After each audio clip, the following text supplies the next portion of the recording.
Hey, Mike here from Showboys. We're excited to bring you Showboys Gaming, a YouTube channel created for you to enjoy our exclusive gaming content.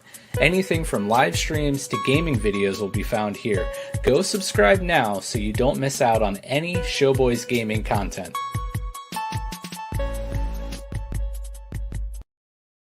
Hi, I'm Becca. And I'm Mike. And we're the Courtneys.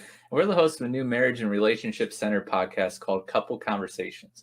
We're not here to give marriage or relationship advice, but instead we're just going to have some honest and thought-provoking conversations about our relationship.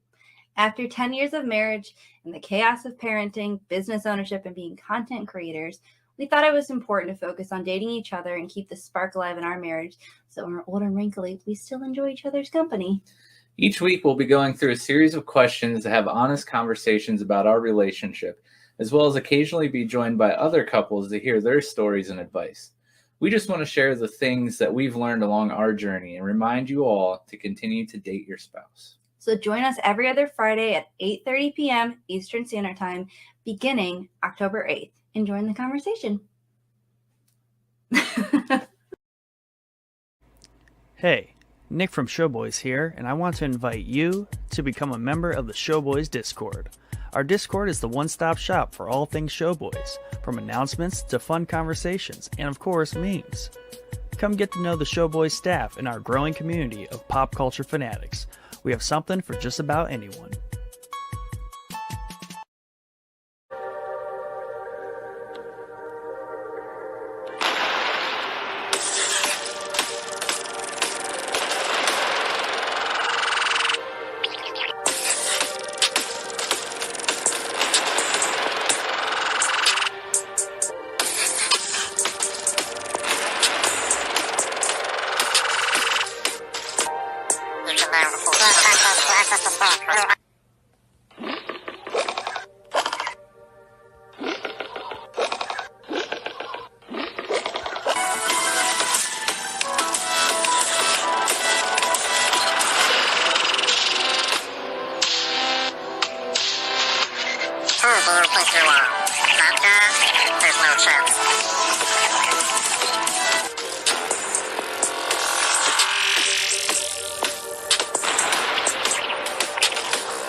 Hey, Mike from Showboys here, and I wanted to let you know about the Showboys merch shop. Go check out our classic collection featuring our classic Showboys logo. You'll find a variety of products ranging from phone cases to tumblers and coffee mugs, and of course, t-shirts and hoodies. Head over to linktr.ee/showboyspodcast for the link to the shop. So what are you waiting for?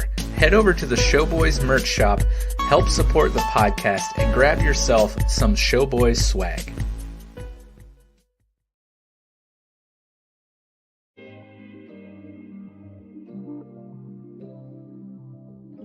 Hi, my name is Siv, and I'm a proud partner of the Showboys stream team.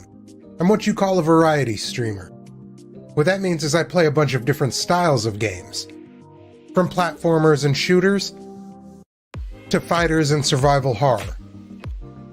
We rarely play the same games twice, and it's normally a game I don't know anything about. What this means for you is fresh and interesting content, live on the regular. And if you're the kind of person who prefers to watch at their leisure, we have a YouTube channel where we upload content daily. I mean, with so many options, why haven't you joined the civilization yet?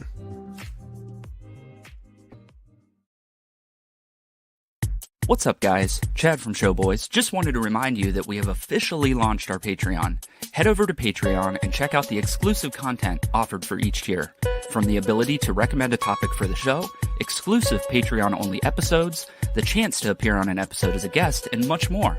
With tiers starting at only $1 a month, you can help support our growing community and help us continue to bring our amazing content directly to your lovely little ears.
I would like to give everybody a giant underfunded scientist. Yo, what's up, everybody? Yes.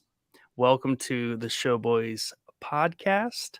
I am Nick, joined here with Chad and our good friend Jake. Happy to have you on. This is going to be a good, fun, exciting episode. Of course, going to knock out a couple things. Obviously, you saw the ad block. Got a Patreon. Check out the link tree. Hit up the merch shop. Thank you all very much. And top tier patrons, shout out Tim B and Yusuf H, and then our collection of other patrons that have recently signed up. We definitely appreciate that.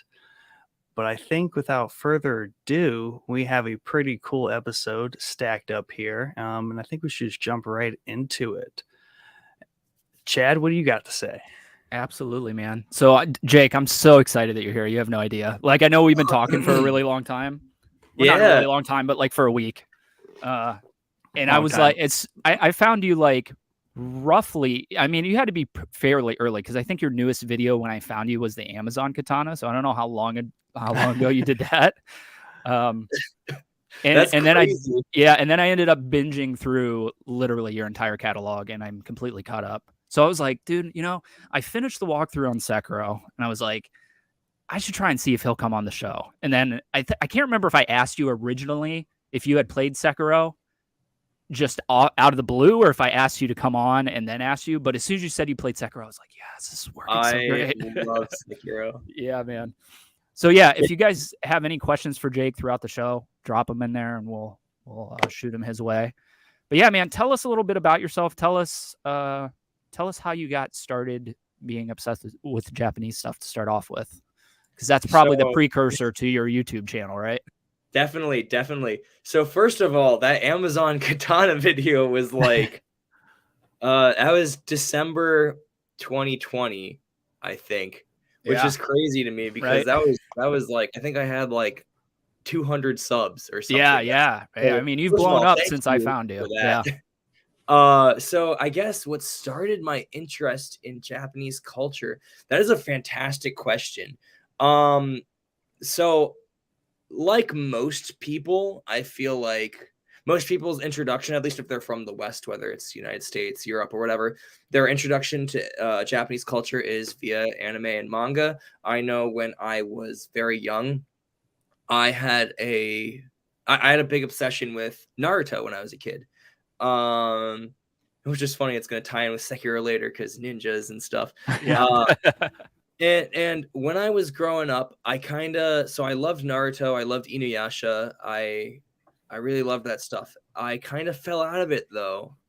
When I hit middle school and high school, actually my brother started getting into anime and stuff again. And I basically copied every single thing he did. So I was like, okay, I'll watch some anime too. And then I ended up getting super obsessed with it. But I had a big focus on, I had always loved like ninja, samurai, Japanese history. When I learned about Japanese history in school, it was always, I just loved it. I was always enamored. I was so into what I was learning. I took the most thorough, detailed notes on it. Yeah. To the point where and then I just started going on Wikipedia, click holes. I'm watching documentaries. I've seen probably most Japanese documentaries under the sun at this point. But yeah, that started my obsession, really. Yeah. So, and then what made you want to start a YouTube channel? Is it just a hobby thing or? That is also a fantastic question. So, Chad's got them. He's got them stacked up. That's a great question. Jeez. Okay. So when I started my YouTube channel, I actually didn't intend for it to be what it is now. And what I mean by that is, so actually when I started my YouTube channel, my focus was mainly on Japanese folklore and history. Right. I love talking about that stuff. I still love talking about that stuff. My content has definitely shifted over the course of the past 2 years. But I think pandemic boredom was the biggest thing. There you go. Yeah. Because actually, my degree in school is actually in songwriting. So really? I always wanted to do something creative. And while I had so much time on my hands, the music industry took a massive, massive hit over the course of the pandemic. I was like, screw it. I might as well just talk about stuff I like on the internet. And if people like it, they like it. If they don't, at least I'm having fun with it, right? Right. Yeah, absolutely. Yeah. I think you do a great job, dude. I'm not going to lie. I think I love every one of your videos. Even some of the stuff like I'm into anime, but like, and this is going to probably crush your soul, but Chainsaw Man, never seen it. So, and I know that's like your thing, but, That's my big so, thing. but like even that stuff, dude, I think you do a great job. I think the history stuff and all that's probably my favorite, the katana videos and all that. But yeah, dude, I think you do great. That's why I invited you onto the show, because I thought it'd be fun to sit down and talk to you. But I do need to ask one more. What'd you say? Oh, I'm so sorry. I keep interrupting you. That was amazing. That's amazingly high praise, higher than I deserve. I appreciate you so much. No problem, man. I don't think it's higher than you deserve for sure. And then I have just a random question. Are you fluent in Japanese? Fluent is a very, very strong word. I would say I am conversationally moderately fluent, I guess. Okay. If I were to have to speak in a conversation in Japanese, I could. It's just my grammar isn't quite up to stuff, and my vocabulary is somewhat lacking. But like a lot of the times in Japanese, it's actually really funny. There's a lot of English words used in Japanese. So most Japanese people will actually know almost every English word. They just don't really if they don't speak English, they won't really be able to understand in like a sentence. I know with a lot of my friends from Japan, when I talk to them, I'll fill in the blanks for words I don't know in English, and they'll still understand. Gotcha. That makes sense. Yeah, for sure. I'm totally jealous of that, because that is like a life goal of mine, is to learn Japanese. Did it just come from watching anime, or did you take like classes or something? So my adventure with learning Japanese actually once again started with my brother, who was he was self-studying Japanese back in like 2016, and I thought it was super cool, so I started doing it too. Eventually, when I went to college, there were actually Japanese classes there, so I took every semester of Japanese classes that I could while I was in college. And then after that, I started doing some self-study. I use like Anki. It's a really cool memorization app.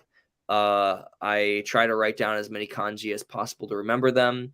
And then I started recently going to a more intermediate / advanced Japanese class that I do every week now, just to try to keep myself as fresh as possible. I think the best thing for learning Japanese for me, after getting to a certain point, is talking to people that natively speak Japanese, because that's the best way to learn. Right. Yeah, definitely. I picked it up in a couple of your videos. You spoke like a paragraph in full Japanese. I was like, dude, I'm pretty sure that he speaks Japanese. But yeah, I'm totally jealous of that, dude. Maybe at some point, I don't know if I have the mental capacity to learn a second language. I feel like I don't. Neither do I, really. Yeah, right. So let's get into some of the stuff that we set to talk about. What do you want to start with? You want to start with Sekiro, maybe? What do you think, Jake? Nick? I would love Nick, I don't think has even played Sekiro. Well, Yes. you played it a little bit. Oh, Oh, okay, you have. Okay. I got through the intro and like the first level, basically to where I started getting into like the outskirts, basically moving through that. I actually got to the first mini boss, I guess, the one that you quit, that you return the game on, Chad. I got to that boss. Yeah. And then I started to kind of appreciate the difficulty of the game. Like I was like, oh god, Right. Yeah. But Mike here, it's a stark difference from Ghost of Tsushima to Sekiro for sure. It wasn't Chained Ogre. No, here, read this real quick, and then I'll quickly break down my return story again. Yeah, Mike here, our other host that is normally about, is taking the night off, but he picked the wrong episode to sit out, and I think that's because you have a degree in songwriting. I think that's why he said that. Yeah, definitely. Mike's big into music and writing music and stuff like that. So, poor Mike, he'll have to comment along. We'll have you back on, and you can meet Mike, and there you go. Chit chat with him. Up. So back in 2019, Sekiro came out in March of 2019. There was really nothing in the way of modern ninja / samurai games that you could pick up that wasn't like a remaster of an old game. So I forced myself. I never played a From Software game in my life, and I forced myself to get Sekiro. And I spent the first boss that I'm talking about is not the Chained Ogre. It's the very first mini boss, the general that you come to, which I think, like, even now I wreck the dude, but back then, dude, it was like brutal. And I think I spent probably 2 hours just getting my ass kicked by him over and over and over. And then I was like, eventually, like, okay, game doesn't work for me, is what it is, and I returned it. And then it just sat in the back of my mind for like freaking weeks. And I was like, dude, screw this. I've never quit on a game because it was too hard. So I picked it back up. I platinumed it. And now I consider myself fairly good at the game. But yeah, have you ever played any From Software games before this, Jake? Sekiro was my first ever From Software game. I did I used to do like Drunk Souls with my friends where you're like, you die. But I was like, that's not really playing Dark Souls. Right. Yeah. Funny enough, I saw a trailer for Sekiro it was either 2017 or 2018's E3. I think it must have been 2018's E3. Yep. And as soon as I saw it, I was like, holy shit, this is a game made for me. It is made for me. I did not have any console or anything to play Sekiro on. I didn't have an Xbox, didn't have a PS4, didn't have a gaming PC. So when Sekiro came out, April 2019 or something, March 2019, I don't quite remember. Yeah, March. March. I bought Sekiro for the PS4 without owning a PS4. Then I'm going to play this game. I'm going to will it into existence. I bought a PS4 solely to play Sekiro. Oh, that's fantastic, dude. Yeah. I mean, it's one of those games because it's a Japanese studio. From Software's a Japanese studio. They're making finally Japanese content with this game, right? It's taking on their own history versus Europe or whatever they're doing in Dark Souls fantasy Europe setting. It was like a no-brainer. But so you had never played it either going into it. Was it like I assumed you beat it, right? Oh, Sekiro, yeah. Okay. Did you find it like excessively difficult for the first? It took me, how should I say?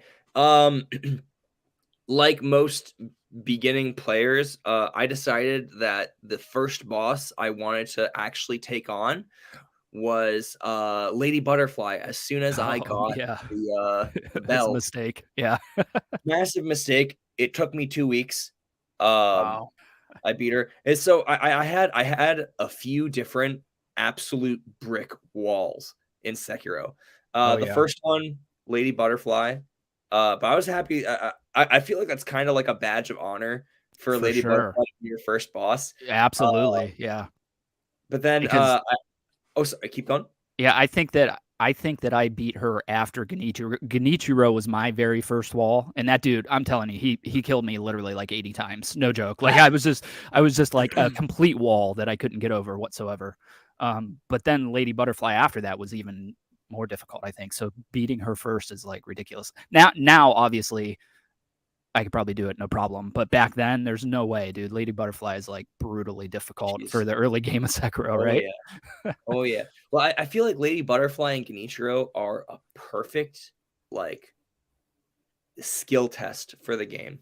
I feel like they really teach you. I guess for Lady Butterfly, like Lady Butterfly is a lesson in the deflection and the dodge mechanic. Right. And Genichiro, I feel like, is a test of like putting everything you've learned so far together in one fight. And I feel like it took me definitely 15 plus tries for Genichiro. But I beat him with such a sense of satisfaction. Yeah, dude. Yeah, it's great. The only problem with that fight for me is like I did say that he beat me. Going into that fight, I did not have the deflecting system down yet. It just was not clicking in my brain. And I don't know why, because I've never played Dark Souls. I know that a lot of people that were coming from Dark Souls to Sekiro were getting demolished in Sekiro because they were trying to dodge instead of deflect. And a lot of the enemies in that game are set up to punish you for dodging instead of deflecting. But I didn't have that. I don't know. It just was not clicking for me when I got to Genichiro, and I paid for it. But the worst thing about Genichiro is it's a 3-phase boss, but you don't know it going into it, right? So you get that second phase done, and then you're thrown back into another phase with like a totally different Genichiro, who I'm pretty sure killed me in like 2 slashes when I got to him the first time, and I could have ripped my hair out because I thought it was done. Like literally threw my controller down in excitement. Wave Tomoe is just a pain. Dude, it's crazy.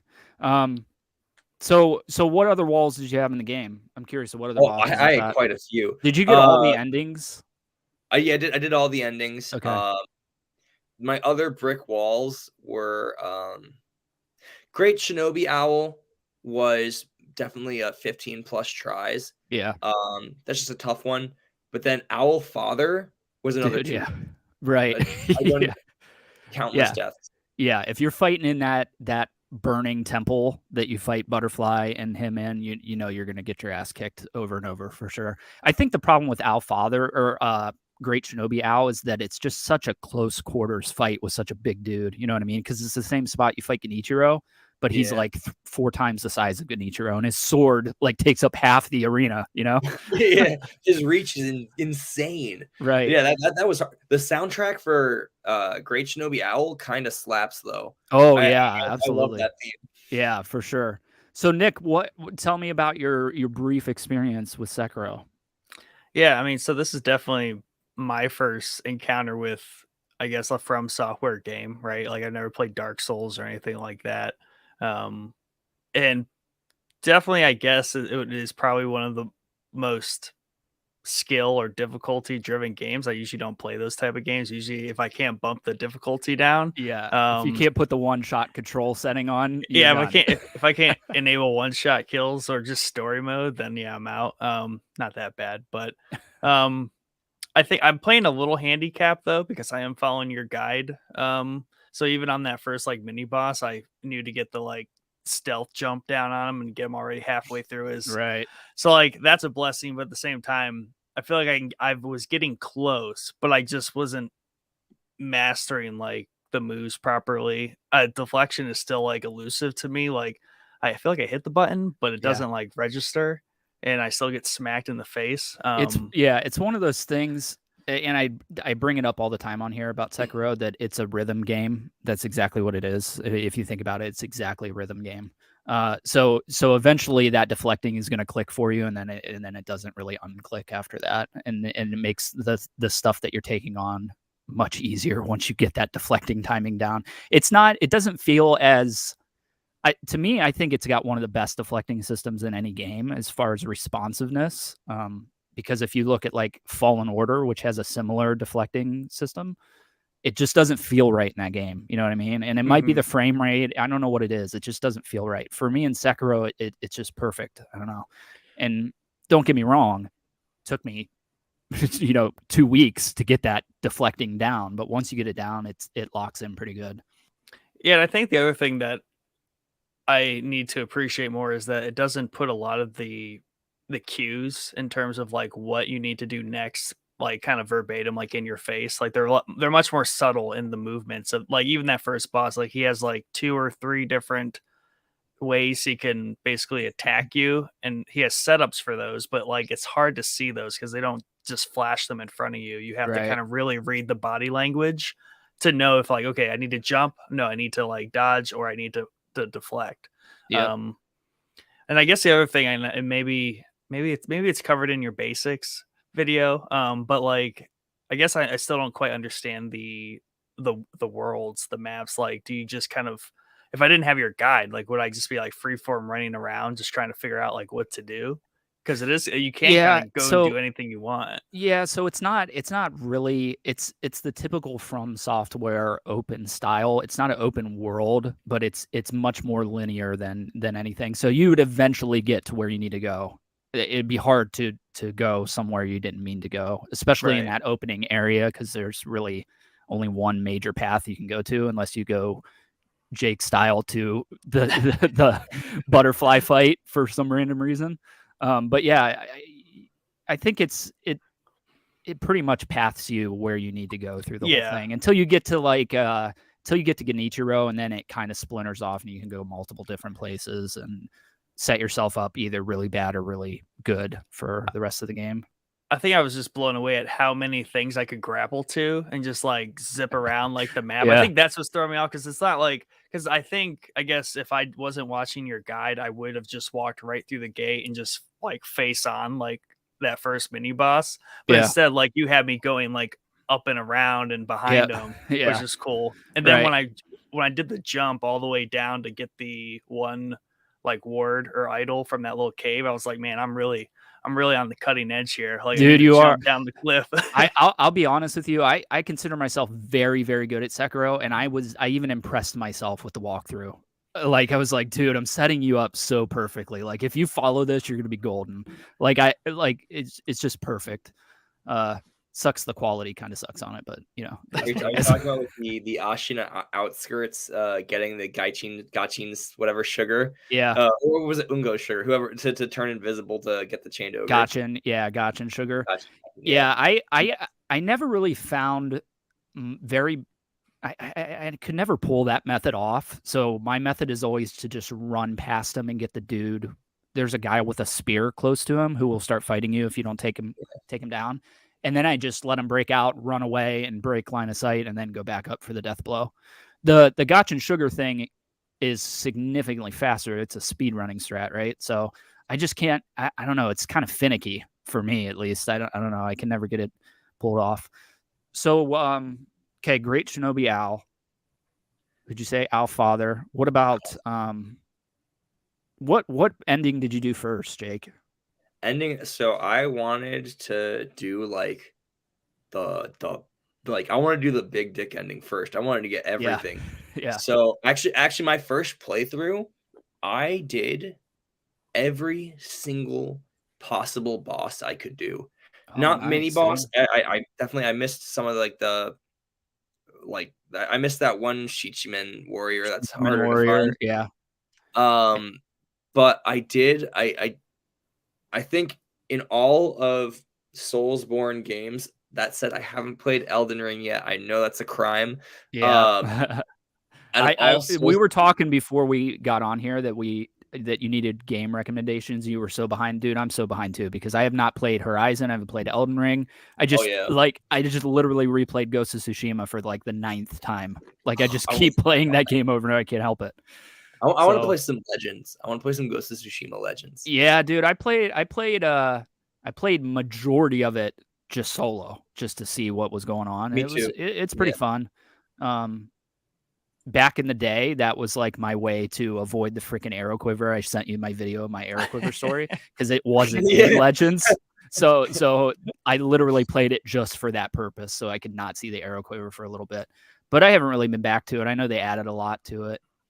Yeah. But anyway, go ahead. Sorry, I didn't mean to interrupt you. I guess the hardest boss in my Soulsborne career is the goddamn Demon of Hatred. Oh yeah. Why? What was From Software thinking by putting a literal brick wall in the game like that? Yeah. That's why they made him optional. Yeah, that's true. That's why they made it. Oh my god! Yeah. If he was mandatory, dude, no way. Yeah, dude. The problem with that fight is that it's literally a Dark Souls fight, but with Sekiro's mechanics, and it's just it doesn't jive very good.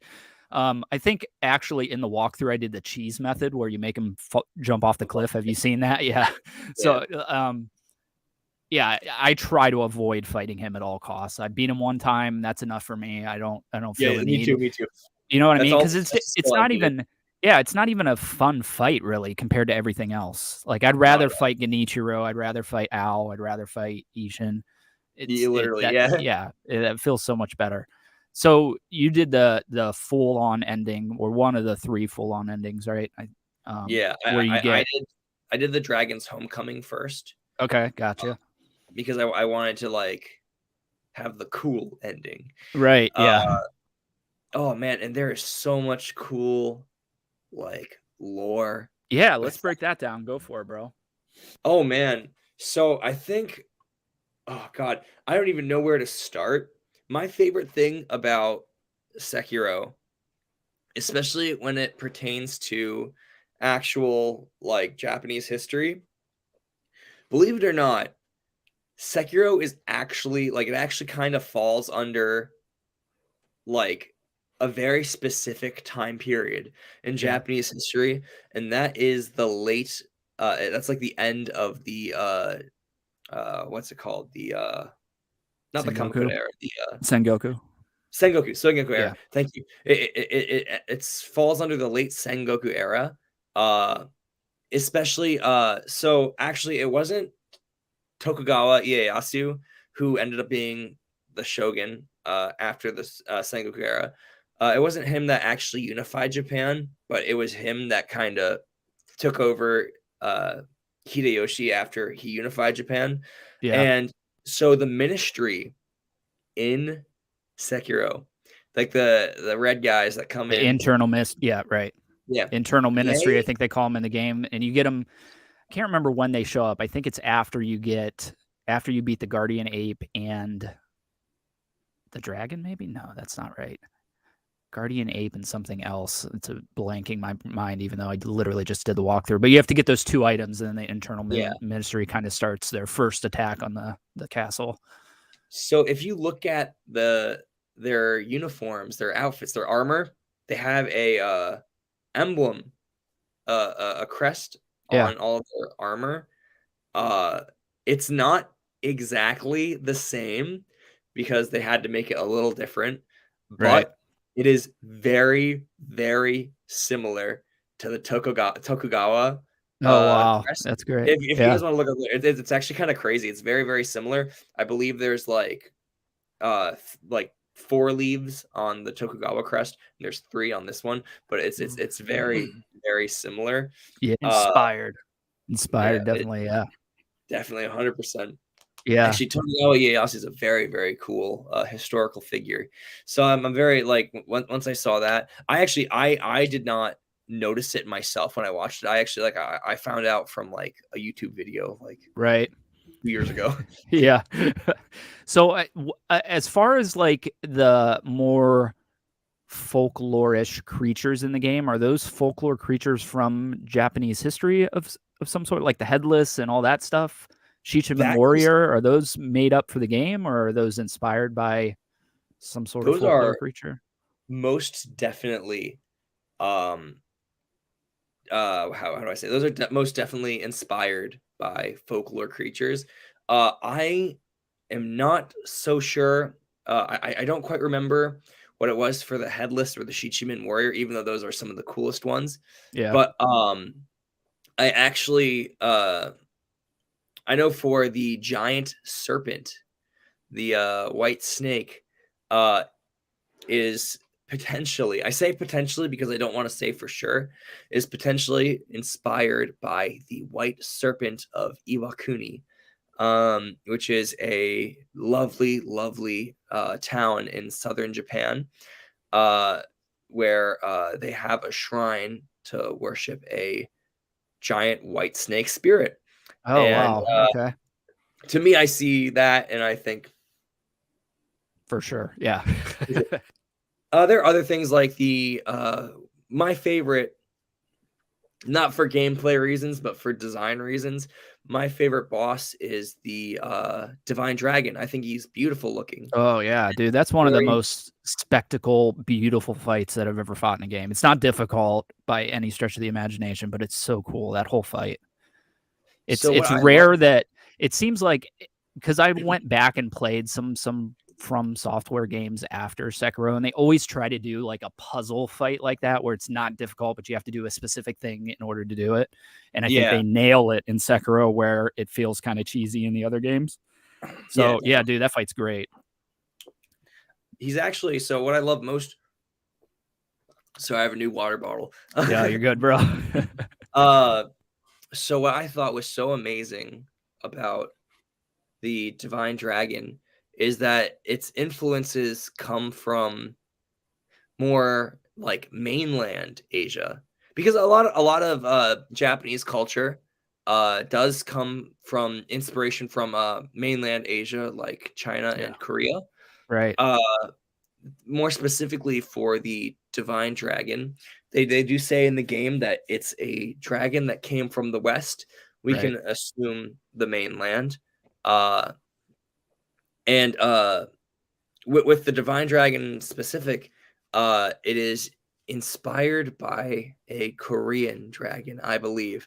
I wow. say I believe because I'm not 100% sure. The weapon he carries is actually, like the pronged sword. It Yeah, is dude, actually I totally saw that the other day in a video. Go ahead and I think I know what you're about to say, but go for it. I mean that weapon I do believe is actually a traditional Korean. Maybe I think might have been actually a ceremonial thing, It or is, I'm yeah. not sure what the function was, but Yeah, it was I like don't know. what's it, like a nine-tailed sword or something? I can't remember the name of it. I saw it in like a top 5 historical weapons that actually existed or something. And I Oh, was yeah, like, "Holy shit, dude, that's right from the dragon. That's exactly yeah, that sword. It's just massive." Um, it's huge. yeah. Yeah, dude. I would imagine it had to be a ceremonial thing. I don't know what kind of fighting you would do with that thing, but I reckon that the point, like with pronged weapons like that, I feel like the point of them is to catch and break other swords. But right. in this case, with the immense size and spectacularness of it, Right. that's not the right word. It's probably not so useful or practical in Right, combat. yeah. Yeah, definitely. So, I had a point, and I kinda am blanking on, oh, the dragon thing. So I had heard that a lot of people were saying that the sequel, if there is a sequel, and get to that in a second, I don't think there's gonna be a sequel for Sekiro, unfortunately, is going to go to China, to back or Korea or wherever back west, and I was kinda hoping that they meant, like, I don't know where we're at. Do we know where we're at in Japan in this fictional version of Japan? Because the Ashina was an actual clan, right? I'm pretty sure the Ashina was an actual clan back then that I inspired do this. believe so. I'm actually not too sure about that one. Yeah. I'm certain there was actually an Ashina clan. Um, that would make sense. Um, yeah, I guess that would be definitely cool. What I would actually want is I would want a Sekiro prequel. I Yeah. want to Mm. hear I want to hear the story of Tomoe. I want to hear the story of the sculptor or orangutan. Yeah. Uh, I wanna learn more about that. I feel like From Software, amazing, brilliant, beautiful company. I personally think they kind of shafted Sekiro by not giving it the attention it deserved. There's a lot of bosses and mini bosses that are just reused later, Repeats. Yeah. just reskinned with like maybe a slightly different gimmick. Right. Um, and like it didn't get a proper DLC. Like they got a boss Which rush is right. skins. Yeah. Yeah. It got a, yeah, that's basically nothing. It didn't get, I know a lot of people thought that we were going to see Tomoe in a DLC, and I thought that back in the day. And it seems odd because if you look at like every other From Software game, they've all had DLC except for Sekiro. So Yeah, it's really bizarre. Was It, that just like, you think, aftershock of just like, ooh, this isn't a Dark Souls game, like we want another Dark Souls game kind of thing, or I don't know, because I think the diehard Souls fans maybe didn't like Sekiro as much as the non-diehard Souls fans, because it is so very different. But it did sell very well. It did review very well. So I don't know. It's wasn't it odd. It Game of the Year? is game of the year. It won game Yeah, of the year in okay. multiple different publications. I want to point a finger. I want to point a finger, and it's gonna Okay. seem blasphemous for me to say this. I understand it, but I personally believe the culprit for the shafting of Sekiro is Elden Ring. Yeah. Uh, Sekiro released in what, very shortly after, maybe even before it released, Elden Ring was announced. Yeah, it was literally, that's what's got me so excited about E3 that is canceled this year. Well, I was excited for it because Sekiro released in March, and that E3 they announced Elden Ring. So I'm like, dude, we're gonna get to see what they're doing next, and I hope it's a Sekiro sequel. But E3's canceled, so maybe we'll see it somewhere else. But yeah, it was very, very shortly after, and I think I read that they were both being made at the same time, so they were overlapping in their production. So that definitely does make sense. But I just thought, like, I don't know if it's just in my head, but I like Japanese studio making a Japanese history game. You would think they'd want to make a sequel to something that they're very familiar with, I would imagine. That's exactly what I thought. Yeah. maybe it bored them. Yeah, maybe. Yeah, that's they're like, this is lame. Right. It could be because they went right back to the European setting for Elden Ring, basically. Yeah. So, yeah, I don't know, man. I don't think, if you look at any of From Software's game, Dark Souls is really the only game that's gotten sequels. We didn't get one for Bloodborne. We didn't get one for some of their older games. So I don't know, dude. Bloodborne like, 2? No, there's no Bloodborne 2. Yeah. I that's my other concern. I think that is the more logical thing for them to do next is Bloodborne 2, because that came out not well before Sekiro. I think like 2015 it came out. Yeah. But I just, I'm a freaking Sekiro fanboy, so I just want a sequel. A prequel would be really cool. I didn't even think about a prequel.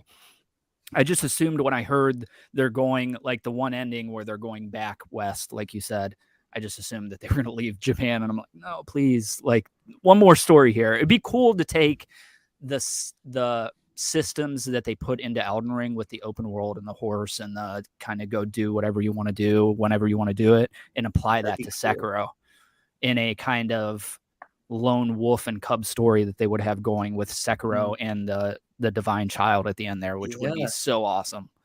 But who knows? Are there any good modern samurai or Japanese folklore shows? That is a fantastic question as well.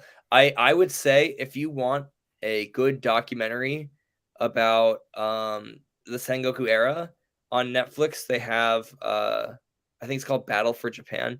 Honestly, there is a lot of things missed out on it, and there is a lot of dramatization. And also terrible mispronunciation of names. Yeah, but I've heard that too. Yeah. Yeah, it is. That's I would suggest that if you wanted to see some cool samurai stuff.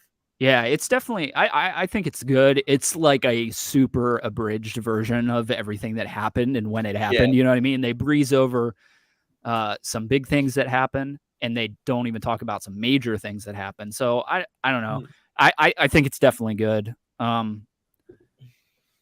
But to go back to because I think it's actually that where I heard the Ashina clan, that documentary.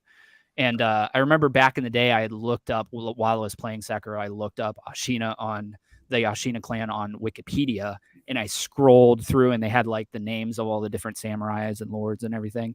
And in there, they had Genichiro, grandson of Ishin, and then at the bottom, Ishin, yada yada, Ashina. I was like, holy shit, are these guys from history? And I thought, let me finish my story. I thought for literal probably a year or two that those were real people from history that they pulled and put into the game. No, that's not the case. Just some goof on Wikipedia went in there and edited the thing and put the names in there. If you look at it now, it's not there anymore, but it was cool to think for like a year that they were real. That's kind of epic. Yeah, I mean, it really is. It was real, yeah. Yeah, because if you look at it, it's like got all their official titles and everything. So even the way they put it in, it looked really official. You know what I mean? That's brilliant. Yeah, it was odd. Got jokes. Sure. So are they? So is it mostly then documentary style? Because we're always kind of looking for the next like period piece or like show about this, and I've tried, and me and Chad have talked about this too. Like there just really isn't any good, obviously dramatized shows or shows at least as it seems, and then Netflix seems to has the best luck. But they're more like documentaries. But I always feel like I'm being like it's not everything, but there is a lot. So I guess it would be hard to like do a very comprehensive like here's the history. But it would be but so it's cool like, because there's yeah, so much and it's so interesting. It's way more dynamic than I think like a history book or like what we just generally know about Japan's history gives it credit for. yeah. It's interesting because it's very, and even though Nick and I hate using this term, it's very ripe for a Game of Thrones style show to come out that deals with the subject.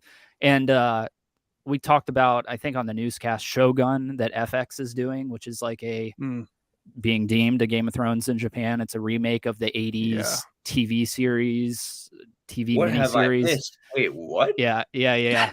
It's filming right now. It might be done filming actually, or getting close to, but there's no release date. There's just a cast and the title, but it's based off of a book called Shogun. I can't remember who wrote it. And there was like a 4-part miniseries on like 80s TV, which is kind of horrendous to go back and watch. But I think Mifune was in it as one of the. Yeah, he's fantastic. So I do want to find it. It's kind of hard to find because it was like an 80s miniseries. You can't like go to YouTube. You can go to YouTube, but it doesn't have any subtitles for the Japanese stuff, which Jake would be fine with. There's another reason I'm jealous that I don't have that skill, that I can go and just listen. Chad the subtitles for him so he can watch it. So go ahead. With a lot of these samurai series, especially in Japanese, they use what I call ye old Japanese, which is literally fucking unintelligible. Really? Oh wow. So you have a difficulty listening to it and understanding it, you mean? Oh, definitely. Any Japanese person, native Japanese person, speaker wouldn't be able to understand. At least for the most part, it's very, very different. Even in Sekiro, a lot of the words that they use in Sekiro are very old terminology. It's super interesting. But totally different. I guess that's all I can say about it. It's ye old Japanese. Yeah, but it's totally different. So you're saying even like modern samurai, or like let's go back to like Seven Samurai. Is that ye old Japanese you call it, or is it modernized in any way? Seven Samurai, I would say, is actually a little more modernized. Funny enough, another Kurosawa film that actually leans harder into ye old Japanese. Funny enough, it's actually a lot newer than Seven Samurai. Is Ran? Yeah. Because it's an adaptation of a Shakespeare play. And like Shakespeare is ye old English. Right. So Kurosawa leaned very heavy into the ye old Japanese for that one. That makes sense. Yeah, definitely. Have you seen that, Nick? It's really good. It's really good. It's maybe it may be his only samurai movie that's in color, actually. I think I need a punch list like from you two in terms of like what I need to watch, because we always talk about it, but I never like remember what it is I need to watch because there is so much. But I want to. I haven't really ever dove into like the movies I probably should have, and I feel like Japanese history and like entertainment, like movies and stuff, I am lacking there, but it's like a huge interest. But I want to find all the right stuff and like kind of go about it in a very methodical way. Oh yeah, we can definitely build you a list. What are your favorite samurai movies, Jake? So funny you say that. People always throw this word around, this phrase, samurai Game of Thrones. They threw it around for Battle for Japan. They're throwing it around now for Shogun. I hear from you guys. They say this, but there is a samurai Game of Thrones that exists, in my opinion.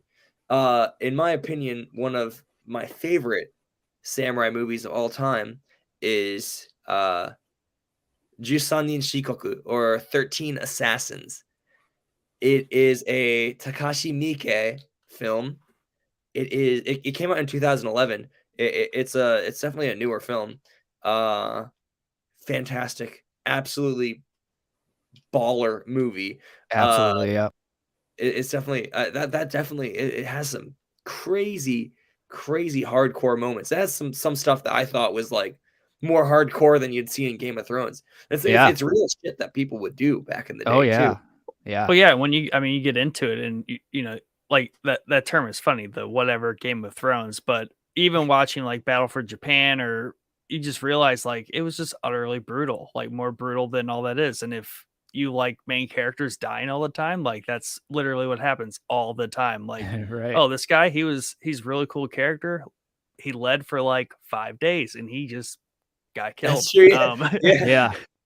Yeah, I felt so freaking catfished with them saying that Age of Samurai Battle for Japan was Game of Thrones in feudal Japan, because that's literally what they said. I think looking back on it, what they meant was it has a similar story or violence or betrayal as Game of Thrones, not literally Game of Thrones in feudal Japan, which is now what Shogun is trying to do, like a scripted show.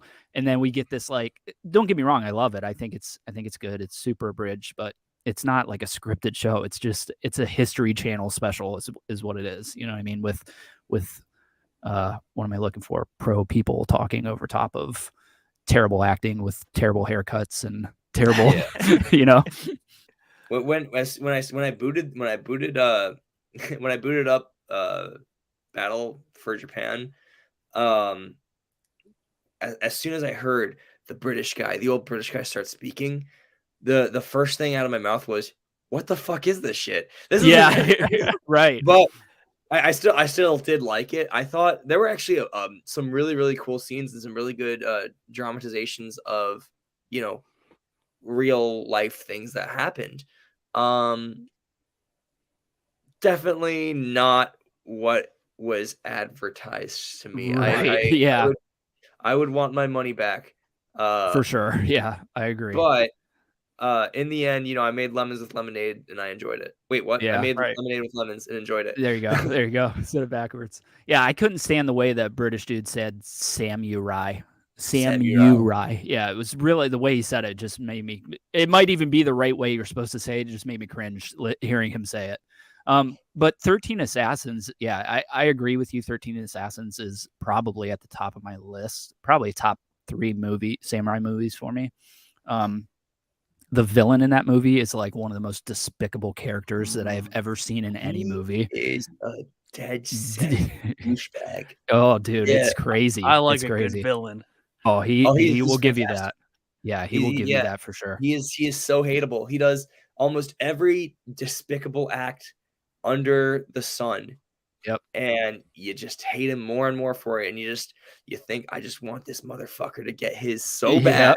Yeah. It's such a good movie. I want to rewatch it soon. Then like I don't want to spoil anything for you, Nick. So I'm not going to go too hard into details, but there is one scene, and I think Chad's going to know what I'm talking about. The kill those who get by me scene. Yeah. You know what I'm talking about? Yes. Dude. I was rock hard for that entire thing. Oh, dude, fantastic. Oh, yeah. Oh, dude, my favorite part, and I'll try to do this a little less spoilerly so we don't spoil anything for Nick, but my favorite part is when they confront him with the written thing that the lady writes at the beginning, the total massacre thing. That when they hold that up, dude, I was like, dude, let's go. Yeah, let's go, bro. That was crazy. Oh, Jesus. Yeah. How long is it? 2 hours. It's up. Yeah, it's 2 hours probably, maybe a little bit more. Maybe I'll have to watch that soon. Maybe peel me off of my current kick. Right now I'm stuck on another island nation. I'm stuck on Britain with like Vikings, and, like, Middle Ages there. So, yeah, I'll have to schedule in. I was basically, as soon as you're done, Chad, with your Japanese kick, that's gonna be. You're gonna go on to it. Yeah, there you go. Stick to Sekiro and watch 13 Assassins. What else you got, Jake? Samurai movies.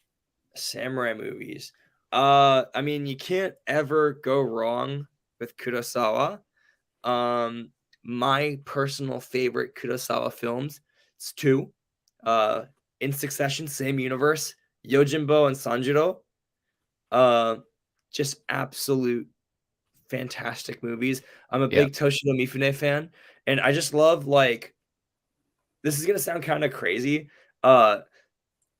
The mirth in Yojimbo and Sanjuro, because, like, you know, they're serious samurai films, but like the mirth in it kind of reminds me a little bit of like the Peter Jackson, Lord of the Rings movies. Yeah.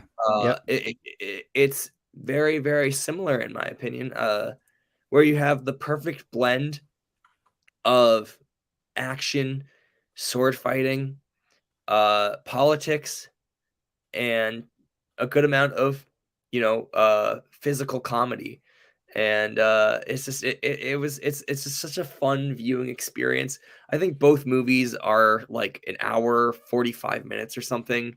They're not long, but they're a lot of fun. I think Sanjuro ended up being a lot more mirthful and funny. Sorry about that. Funny just because you have like all the stooges of the samurai. It definitely. Oh, what good movies! I want to rewatch those ones as well. I think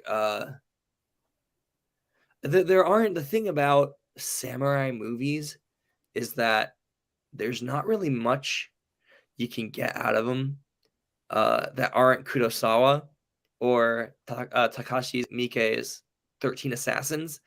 I feel like that's definitely like a niche that needs to be filled. There was actually I don't remember the name of it. I think it's just called Musashi. If you guys ever want something just fucking epic to watch, I think it's called Musashi. It was a movie made.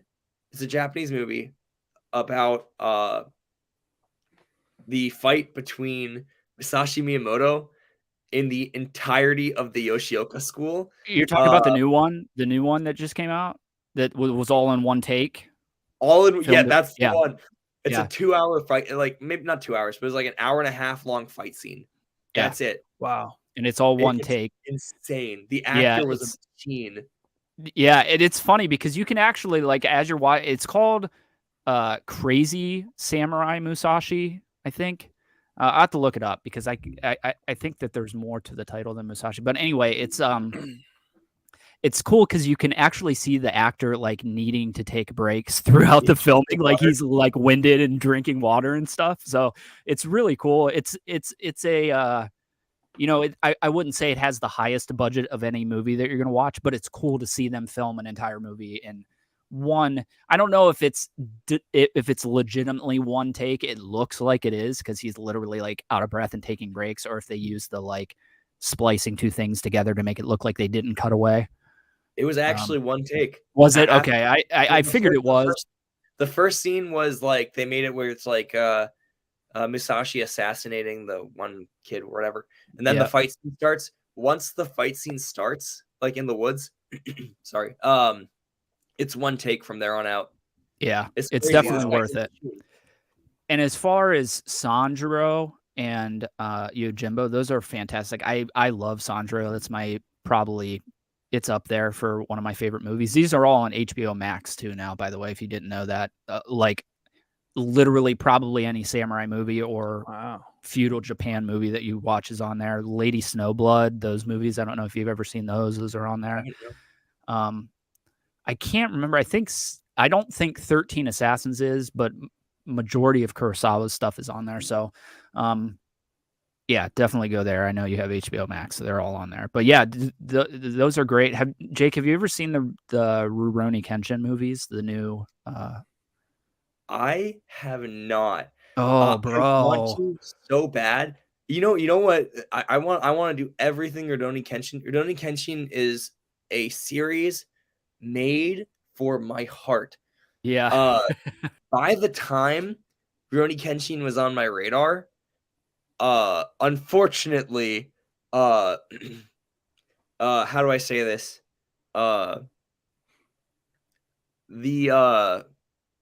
The cancellation of the creator hit my ears before the series did. Oh, okay, and gotcha. For me, it's hard to get into it because I'm just like, man, this genius behind this. Like I always like I want to be the type of person that can separate these things, but that guy did do some pretty heinous shit. Well, I don't know. Here, why don't you break that down? Because I don't even know the story, to be honest with you. I didn't even know this is a thing. Is this the dude? Is this the guy that was pretending to be Japanese and writing Japanese stuff? or is this somebody else? No, so this one's a lot worse. I'm actually gonna quickly Rurouni Kenshin. So the mangaka that did Rurouni Kenshin is how do I find it? Oh man, I just movie. I don't quite remember his name, but he did actually and this is like warning for those who are sensitive to this kind of thing. He, I do believe, sexually assaulted a young woman, or maybe I think maybe even a girl. Mangaka scandal. So yeah, Nobuhiro Watsuki. He was arrested for having maybe it wasn't sexual assault, but he was arrested for having child, in his possession he had CP, yeah, and which unfortunately like that happens to a few mangaka. Like it's just don't do that. That's gross. right, yeah, absolutely, yeah. It's just like, and I know like I do like I want to be the type of person that can separate these two things, because and especially with the movies, like the movies are so far removed from he's not even in outside of involved. I don't even know if he's credited for the story, to be honest with you. Yeah. And it's like I don't like I really want to get into it because it's legendary. It's a series that's after my heart, and it's an interesting look on people's ability to deal with cancel culture and stuff like that. Yeah. I like in some cases, like in my opinion, there are things that people can grow and learn from. What he did is not one of those things. Right. Yeah. I don't know. Yeah, I agree with you. Definitely. We probably shouldn't talk too long about that kind of thing. Right. Yeah. But definitely Rurouni Kenshin live action movies, completely 100% on my radar. I know there's a lot of cool things that went into the inspiration for Rurouni Kenshin. So I'm super hyped to look up those movies. I know the actor that plays in the live action movies, he's like the hit young Japanese heartthrob actor. Yeah. So I need to check that out. I'll tell you, man. I think I said this on the Demon Slayer episode I did with my son. It seems like, at least from my point of view, that Japan has the same kind of relationship with live action anime movies as we do with video game adaptation movies, where they're just not very good and they're kind of horrendous to watch. Yeah. These are not that. These are freaking fantastic, dude. These are up there for like the final one is like probably a top 5 movie of all time for me. Like, it's freaking amazing. These movies are great, and I'm shocked that you haven't watched them. You need to separate yourself from the manga creator and go watch these, because they're amazing. Yeah, that's what I want to add to your list, or those Definitely. 5 it's movies on my radar now. Yeah. Definitely. So let's move on quickly, because we've done a lot of Ghost of Tsushima stuff, but I want to hear I want to hear your thoughts on Ghost of Tsushima and break that down a little bit for me. Ghost of Tsushima. You want to hear something that's crazy? So Yeah. Ghost of Tsushima, in my opinion, is less historically accurate than Sekiro. And Sekiro has a giant snake, headless people with swords. The reason I say this is Ghost of Tsushima takes place during the Mongol invasion of Japan. Number 2, right? Yeah, no, first I think it's the first one. Yeah, the first one. Yeah. They do have some things that are historically accurate, like the first, like the samurai stand on the beach in the beginning of Ghost of Tsushima, something like that. There are records of something like that having actually happened. And there were there are records of like reckless young samurai wanting to prove themselves by taking out as many Mongol leaders as possible. So that's historically accurate. But at the time of the Ghost of Tsushima takes place around the 1200s. A lot of the stuff that's in Ghost of Tsushima were actually not things that were 100% like that haven't actually come to fruition yet. Like the samurai class was not necessarily a fully fledged like thing yet. It was sort of like there were the warrior class, definitely. And they used single-edged swords that were not technically katana yet. They were called tachi. Tachi at the time. Tachi were not quite as refined. They were heavier blades. And also like it was hard. They had maybe a bit of a deeper curve. And unlike katana, tachi were actually often carried blade side down. Katana are always carried blade side up unless it's a gunto. Right. And they were harder to draw out. Still amazing, beautiful weapons. I would love to get my hands on a tachi at some point. Yeah. Yeah, absolutely. Definitely. The materials that went into making them. So like in Ghost of Tsushima, Sakurai, he has a beautiful like edge side up like katana and a tanto. And he was and I guess like the Ghost of Tsushima, I guess the point of the video game is the basically the rise of the ninja, basically with Sakurai becoming like a covert assassin and kind of breaking the rules a bit. But at the time, there were no ninjas. Right. Not even close, right? I could talk so much Yeah. about myth and reality when it comes to ninja. Yeah, let's do it, bro. I brought a few things to this that would actually kind of tie into this. Okay. So basically the world's concept of ninja are mystical assassins clad in black. My cat's meowing at my door. If you hear that, I'm so sorry. Mystical humans, warriors clad in black, assassins that would stage espionage missions and assassinations and used swords and shurikens and kunai knives and whatnot. And that they're like ancient beings and an ancient class. Thing is, the ninja, actually the name ninja is a newer reading of the kanji for shinobi no mono. Is actually a lot of it started in the Sengoku War.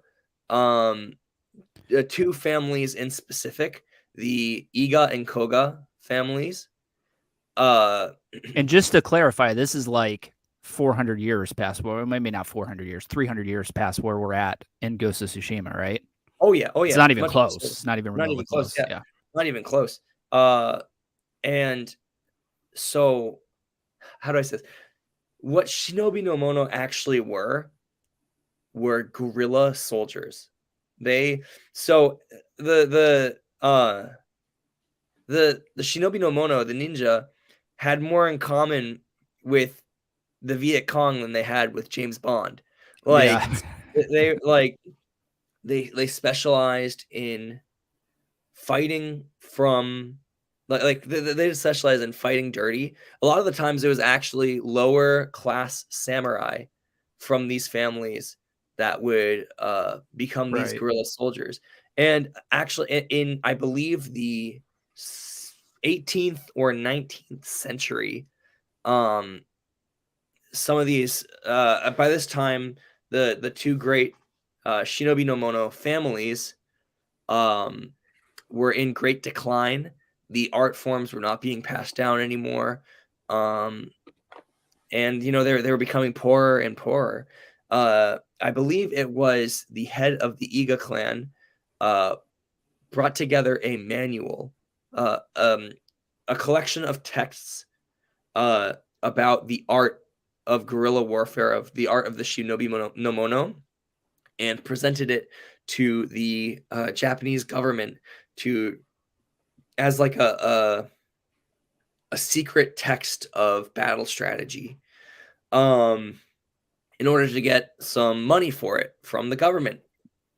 The government accepted it. They wrote it in Chinese because at the time, in order to present something to the government, it needs to be in what was considered the noble speak, which was Chinese at the time. Wow, So interesting. they wrote it in Chinese, and it's called the Bansen Shukai. You can find actually modern books with the Bansen Shukai. I believe there is only one English translation of it. I have it right here. They call it the Book nice. of Ninja, Bansen Yeah. Shukai. Very, very interesting read. Not only does it have a lot of the history of the ninja, but it's actually a direct translation of the original Bansen Shukai. So it actually has diagrams in it as well of That's ninja cool. like tools and strategies. Oh, wow. That's really cool. I highly recommend this book. It's very, very cool. Yeah, definitely. I think one of the most eye-opening things about what ninja shinobi no mono were like in real life is the use of tools and weaponry. So ninjas, they looked like regular dudes. They looked at the time. The point was to blend in. The Right. point was, and like some there were assassinations. There was espionage. It was a thing, but there's a misconception with like throwing shuriken and kunai knives. This misconception comes from probably Naruto. Yeah. So I feel like I'm about to break so many hearts when I say this. The kunai knife was a shovel. It was not a knife. They were actually fairly heavy tools. A kunai knife, Multi-purpose shovel. Yep. exactly. They were used to dig into walls. It was like a shovel to dig into walls, so that a shinobi no mono could take a sword that he probably pillaged off the body of a samurai, stab it into the wall where he dug a hole, and use it to scale the wall. Oh, It- wow. and a Interesting. shuriken, a Yeah. shuriken was used as a tool for distraction. It's basically like you imagine like a ninja is cornered by a samurai, which are basically the cops at the time, and the ninja wants to get away. He's not going to throw a shuriken trying to kill a Armor. heavily Yeah. armored samurai. He's going to throw it past his head, so he's like, "What the fuck was that?" And he's going to run away. It's like there's a lot of cool tactics and strategies used by Shinobi no Mono. One of my favorites is they would take the saya, the sheaths of their swords that were pillaged off of bodies probably, and they would fill them with silt, gravel, sometimes like poisons even, and like shit and things. And what they would do is if they were in a fight and like they wanted to get away, they'd hold their sword up, grab it by the hilt, and then they'd draw it really fast out at their opponent, kind of aiming at the eyes, so that it shoots out, it throws out all of the silt, gravel, Yeah. like gross, like rat poo probably, and like Dirty bastards. Yeah. whatever. And it would either blind them or they'd be like this, and they run away. Because it wasn't like being it's in my opinion. So to the public, being a ninja seems like a super cool thing, and maybe this might come as a disappointment to a lot of people. I personally think it's even cooler this way. Oh, I think yeah, for sure. hearing about these strategies, and in ye olde Japan, like fighting was a very formal, honorable thing. these guys were just like, what if we just didn't do that? It would be easier if we didn't do that. And Yeah, right. It's well, fantastic. it's a very, very cool thing. Well, the great thing There's about a that, lot of, yeah.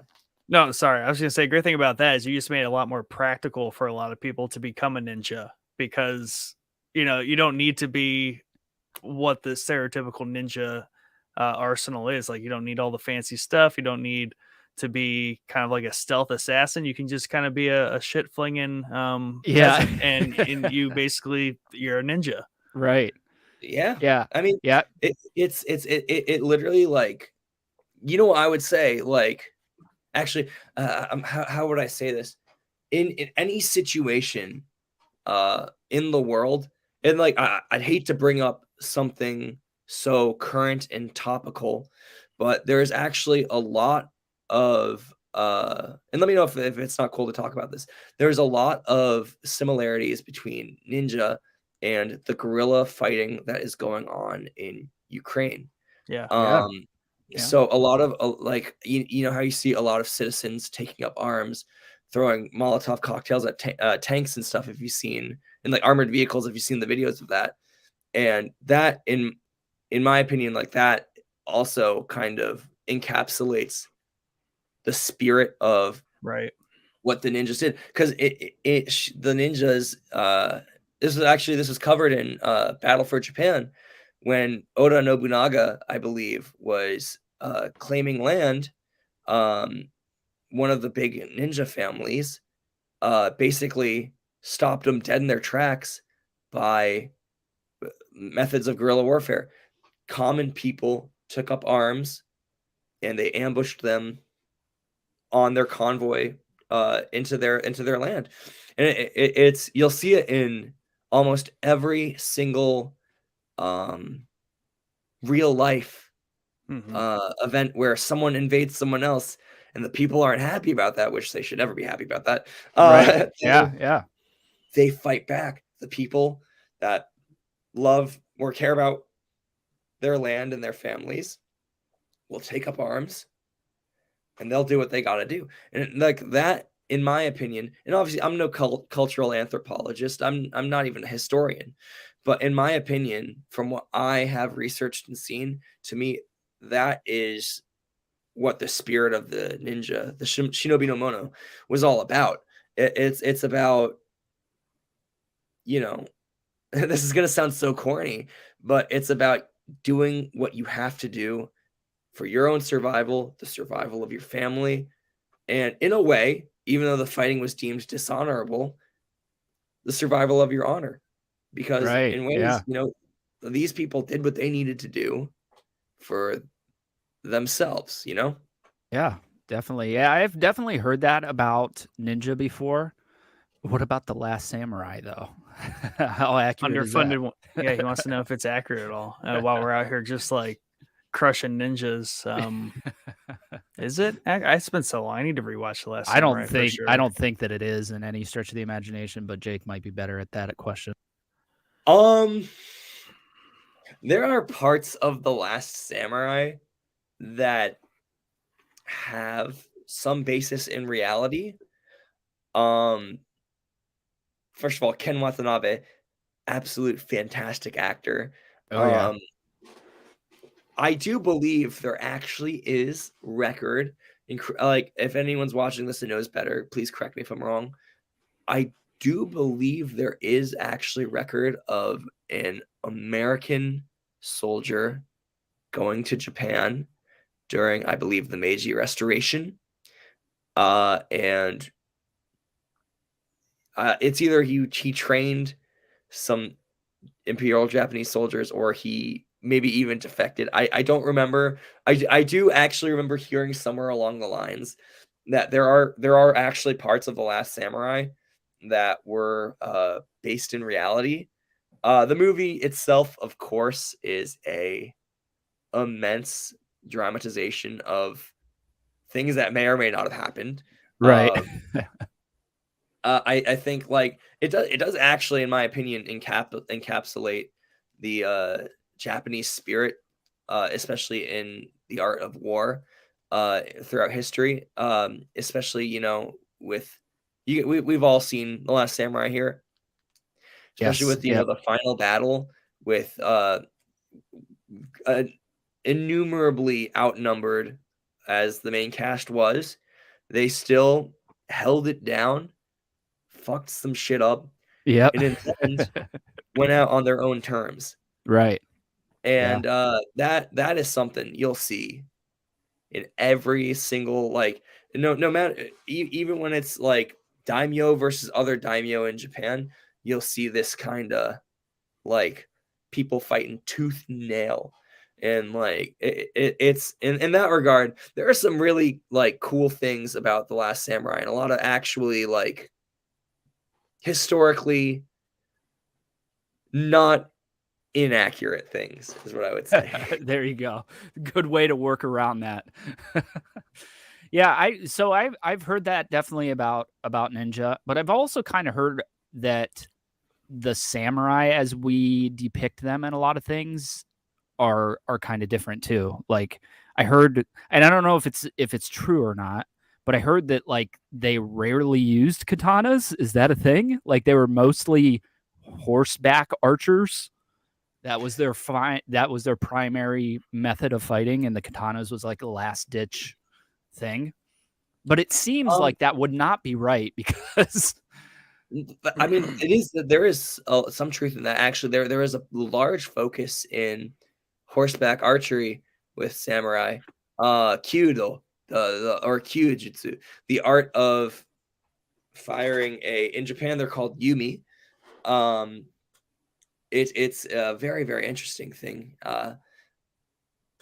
Swords were a big weapon, a very preferred weapon of the samurai. Like all samurai learned sword combat.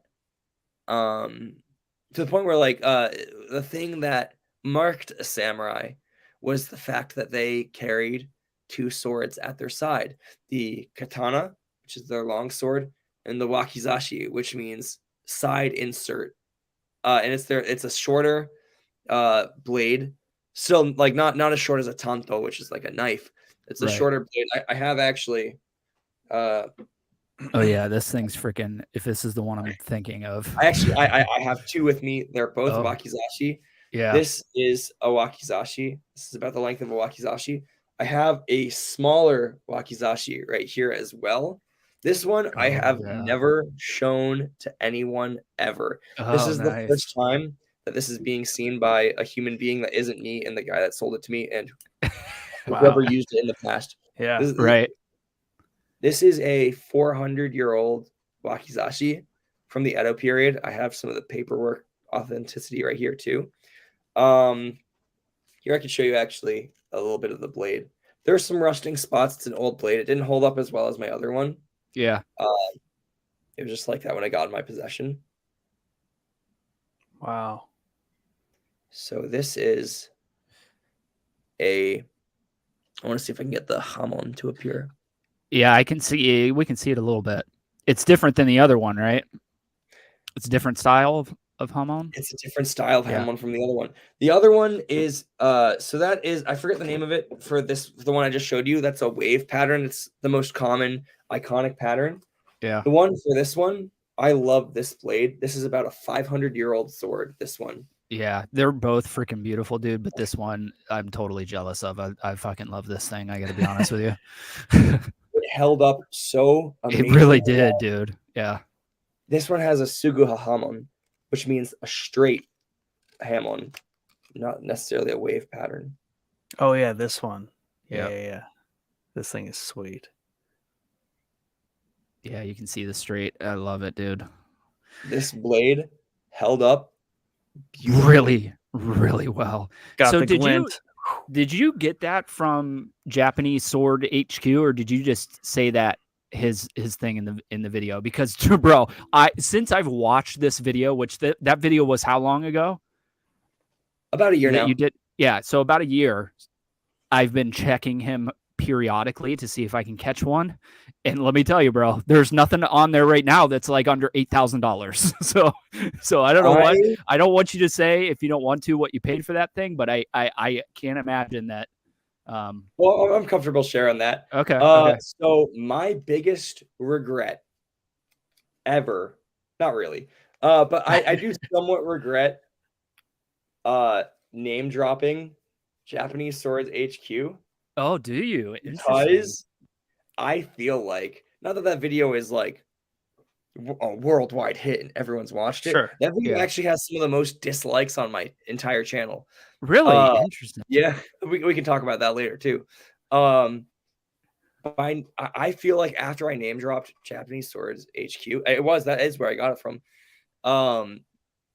More and more people have been getting in on the auctions. It's impossible to get something, especially in like a good blade, for under like 800 now, which is crazy to me. Right. So I participate on like lately right now. So I'm not necessarily a wealthy person. I I gotta work like 40 hours a week just to pay rent and stuff. Yeah. But it for swords, I like to participate in auctions when I find a piece that I think is beautiful. And I typically will not spend a crazy amount. I definitely, in the future, I would love to grow my collection and be able to buy beautiful, exceptional pieces for tens of thousands of dollars. I would love to do that. Reality of the matter is, I can't right now. I possibly never will be able to. Yeah. These ones I have here, this one that I just showed you with the straight hamon, I won that auction for about $500 plus $100 shipping. That's great. Yeah, that's great, dude. And then this smaller one was actually about 600.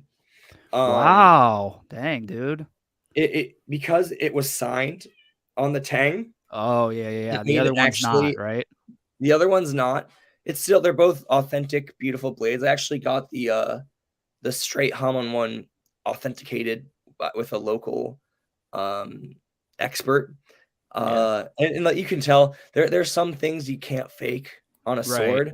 Right. One of the most telling signs is how clear the hamon is, and also how clear the grain is, the hata, which is basically the marks left by the folding of the steel repeatedly, and you cannot fake that. Can't fake those, right? Like even a modern production of a sword with hata like that, the ones like I just showed you, would cost thousands of dollars. Oh yeah. Because it takes a lot of work.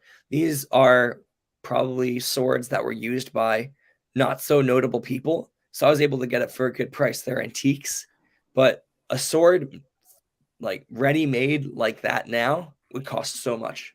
Oh yeah, definitely. And I got to be honest, I have always been, like, since I was a kid, I've been into katanas, and you've pretty much ruined fucking katanas for me because I can't, like, I only have one at the current moment. I'm trying to change that. If the prices would drop on that freaking channel that you shared on eBay, but I have one katana that is arguably significantly worse than the Amazon one that you got. It looks beautiful. It sits up on my dresser. It looks great. And I have like a piece knot tied on it, so you can't open it because I have kids. And I don't want them opening it up and, flinging it at their brother. So it looks great for what it is right now. But if you take it, it's just, the blade's just shit, dude. Like, especially after watching your videos and seeing like how the actual swords were back then. I'm like, dude, this is like a sharpened piece of sheet metal that I got here. You know what I mean? What I'm gonna do after the podcast, I'll send you a link to a new guy who's lesser known. He still sells authentic antique blades, antique katana, but he's not as popular, so the auctions don't get as crazy. They still get kind of high, but if you want to get your hands on a genuine, I do. I'll send you a link. Later. Definitely do, please. Yeah, and explain. Because well, at least the first one, I don't know if the other one. Explain the NBTHK thing for swords in Japan. That is a fantastic question. The NBTHK is the society that works on the authentication, preservation, and the trading and selling of antique Japanese blades and Japanese weaponry, not just swords. Spears as well and whatnot. what the MBTHK is a group of professionals. So actually, in Japan, it is illegal to own an authentic blade, Japanese blade, if it isn't registered. Oh, So interesting. the MBTHK is responsible for registering and authenticating these weapons. This one, the registration is in the paperwork right here from the MBTHK. This one Nice. right here, I actually have an MBTHK authentication tag on the sword bag. And basically, like, if you have that, like, that's the one thing you got to look for. If you're buying a sword online, especially on eBay, it has to be NBTHK certified. And it's even better if the seller himself is part of the NBTHK. Right. Wow. Japanese Swords HQ, he is an NBTHK member. I do believe the guy I'm going to send you a link to is also an MBTHK member. But it's very, very important to look out for that, because when it comes to beautiful, antique, expensive things like authentic Japanese blades, is you can get scammed for it, because as all Absolutely. things go, you can't trust the internet. Right. Yeah, absolutely. If there's something expensive out there, somebody's going to try and make a fake version of it. Yeah, I had never heard of that until I watched your video. But then I pretty much have been exclusively looking at swords that are certified that way, because if I'm going to spend that amount of money, I don't want to get ripped off. You know what I mean? So, 100%, definitely.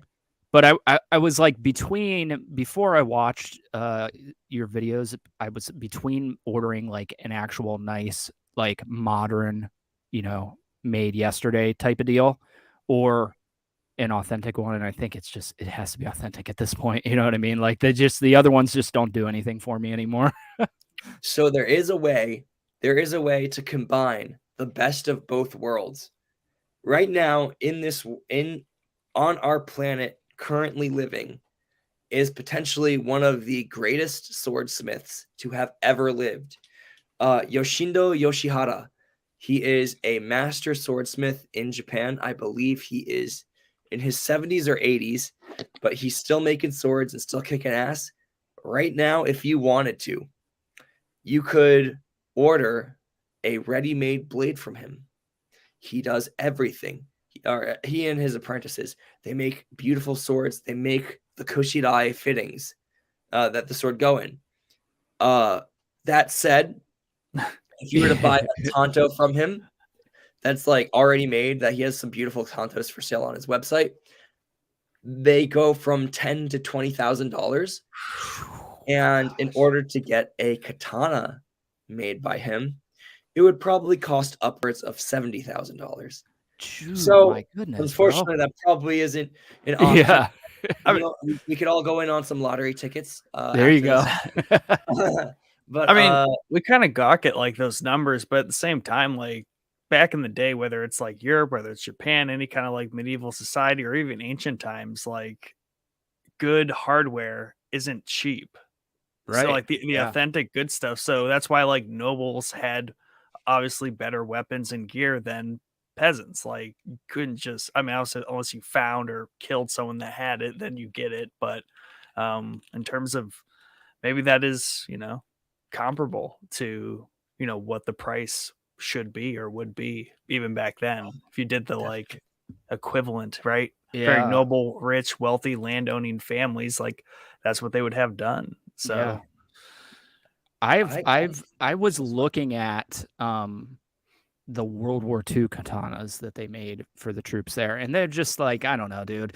They almost feel like they have a mass produced thing, and they probably were mass produced. Like they have the classic like wrapping, but it's like molded in metal, so it's like a metal handle, but it looks like the classic. But explain the fittings for the katana, the Koshirai, and whatever the other one is. So that you brought up something fantastic with the World War II swords that were made for soldiers, the mass-produced ones. Those were gunto. Those swords, they had like the metal embellishments on the koshirai, the fittings on the Yep. saya, especially. That was used for if you lost your sword, you could bash someone with it. Yep. Those were cheap and mass produced. Owning one of those, I guess the charm in that of itself would be like, yeah, it's a mass produced weapon, but it's also still a part of history. Yeah. Right. A not so great part of history, but a part of history Right. nonetheless. Yeah. As koshirai, the fittings. How I described it in my video is that, like, normally you'll get a sword and it's shira saya, a wooden fittings like this, which Right. I call it the sword's pajamas.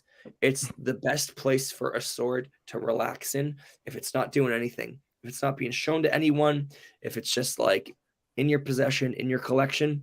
It should be kept in its shira saya for the sake of the preservation of the blade. You can keep it in its koshirai and still keep good track of it and good care of it. But the koshirai are the classic fittings, what I called the bad bitch clothes for the katana. Yeah. Those are the classic fittings you'll see where it has the metal guard called the Suba. thank you. Yeah. Suba, the wrapped tsuka with the ray skin, like a pommel and like the sheath with beautiful designs on it and like nice Japanese cotton cord wrapping. That's what you usually think when you see a katana. But Right. actually, like most swords will be kept, especially antiques, authentics, will mostly be kept in their shira saya because that's just the healthiest place for them to be. So the shira saya is it's the pajamas, and the koshirai are the going out clothes, the high heels, Yeah. like the Chanel bag, everything. Yeah. Yeah, man. So what do you think, Nick? You ever buy one of these things? Yeah, I mean, I definitely, it would be cool to have. I have some, obviously just like random like sword like things that maybe been purchased at like the local flea market back in the day when I was younger. Yeah. But they are sharp and they would work if I needed to. And that was a question I have for you, Jake. So like, these are obviously antiques. They're expensive. They have to be well kept and maintained. In what situation to you would like one of these become functional, right? Like the zombie apocalypse, would you be using one of like is that when it comes off the display stand and it's on your hip? An absolutely fantastic question. So sort of in the form they are now, they're fully functional in my opinion. Home invasion, Mike said. Yeah.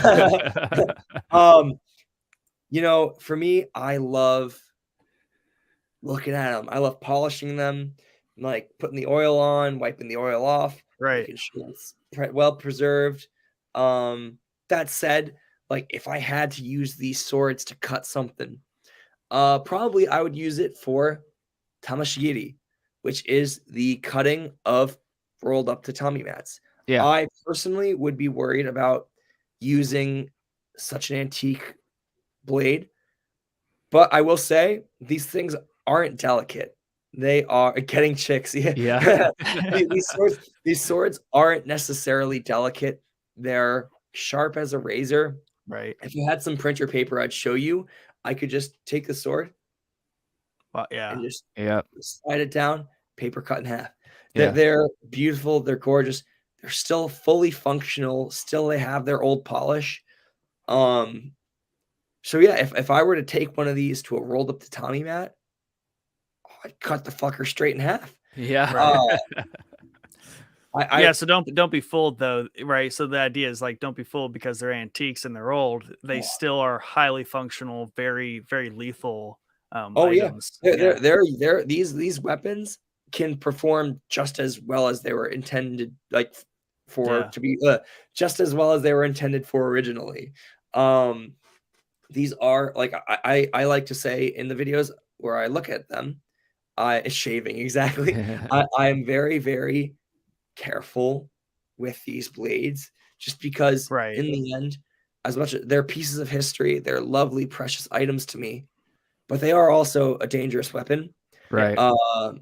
And I don't have kids, but if I were to, God forbid, for their sake, I'm just, but it is something I'd want to keep out of their hands. Yeah, definitely. Because they're real weapons. What I could show you guys, if like, what I would maybe put in a kid's hands, just because it's always, because I consider myself a little bit of a martial arts guy. I actually do kenjutsu, sword martial arts myself. Never too early. Start someone on kendo with a bamboo. Nice. Yeah. What is this called again? I can't remember. I've definitely seen them before. Yeah, I've definitely seen them. I thought about it. I actually looked for any kind of kendo schools around me, and I can't seem to really find anything. I think my oldest is like really into Demon Slayer right now, and he has been for like years. So I think he'd really get a kick out of it if I could find a place. But I can't seem to find. Seems to be a little bit elusive, at least in northeastern Ohio. Let's get some of those, Chad, and we'll just go to the park. Just go and wet. Yeah, let's do it, bro. Let's do it. I will say one thing I regret most is not starting on martial arts when I was younger. Yeah, right? That's definitely, because you got some habits to unlearn, probably, huh? Oh, definitely. It's also it's amazing for physical like meditation, and it gives you a sense of happiness and confidence in yourself. And I feel like because there are sword schools around like anywhere really. I'm from just outside of the Washington D.C. area. Didn't think that there would be sword schools around there. There are plenty when I looked it up now. Sometimes like if you look up kendo, you might not find it just because there are a lot of different types of sword schools. Kendo, I would say, is more of a sport than a martial. It is a martial art. Right. I mean, yeah. It's almost incredibly ignorant of me, but it is a martial art, but it's also a sport, a very entertaining sport to watch and to participate in. But there's amazing other martial arts like Iaido, Tenshin Ryu, Kukishin Ryu. There's a lot of very, very cool sword schools. So I would look up something like Japanese sword school on. Yeah. I found it's funny because I found one, but it's in Akron, and it is in a really, really rough part of Akron. So I was like, that's the best part of Akron. I'm pretty interested in it, and I think my son would love it, but I don't know if I want to go there to do it. You know what I mean? Like just gotta learn quick. I'd like to survive the parking lot. Yeah. Right. But the fact that they are so functional, though, these antique swords, makes me definitely for sure would want to invest in one, because the fact that it's functional makes me very happy. That's what I like in my antiques, the functional ones. Yeah, it's not even. I mean, it is that for me a little bit, but they're also fucking beautiful, dude. It just is what it is. These swords are so freaking beautiful, and they look great displayed. So yeah, I just need to do it at some point. I can't wait to get that other link you were talking about, so I can look at ones that aren't 8,000. Definitely, in my opinion, a Japanese sword, whether it's a katana, a wakizashi, a nodachi, a tanto, whatever it is comparable to that of a painting, a beautiful painting you'd find in a museum. I agree. Yeah. I think there are some swords, some katana that were made that are comparable to that of the Mona Lisa. And it's very simple. And back in the day, swordsmiths, they saw what they were making as a work of art. Samurai saw what they were holding as a work of art. In a lot of ways, in a lot of martial arts philosophy, the katana represents, this is going to sound so corny of me to say, but it's actually a true thing. The katana represents the life of the wielder. Your life starts at the top of the tip of the blade when it's at the top of its position. you slice down, this is your life, stops at the end. And Yeah. in a lot of cases, like it's like a big philosophy. And I definitely butchered it because you know, I don't know too well. I'm just, you know, a guy that likes swords and martial arts. For sure. So let's go. Even though I could talk about katanas all day, every day. Anime. Let's go back to what? Go ahead. I was going to say anime. Anime. Yeah. I want to stop briefly on, because we kind of breezed over why you thought Tsushima was less accurate than Sekiro.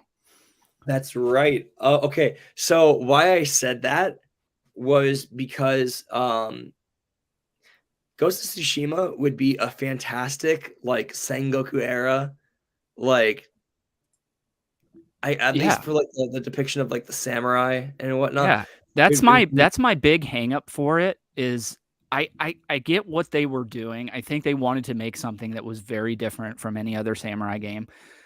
But at the end of the day, that's the most interesting era for me personally, is what Sekiro does, the Sengoku era. And that's where, when you think of a samurai, that's probably the era you're thinking of.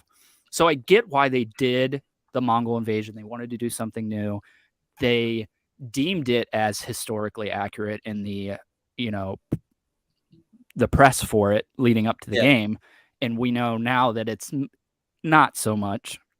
I also think it really handicaps them for a sequel also, because I don't want for a sequel, and I think 100% certainty we're getting a sequel for this game.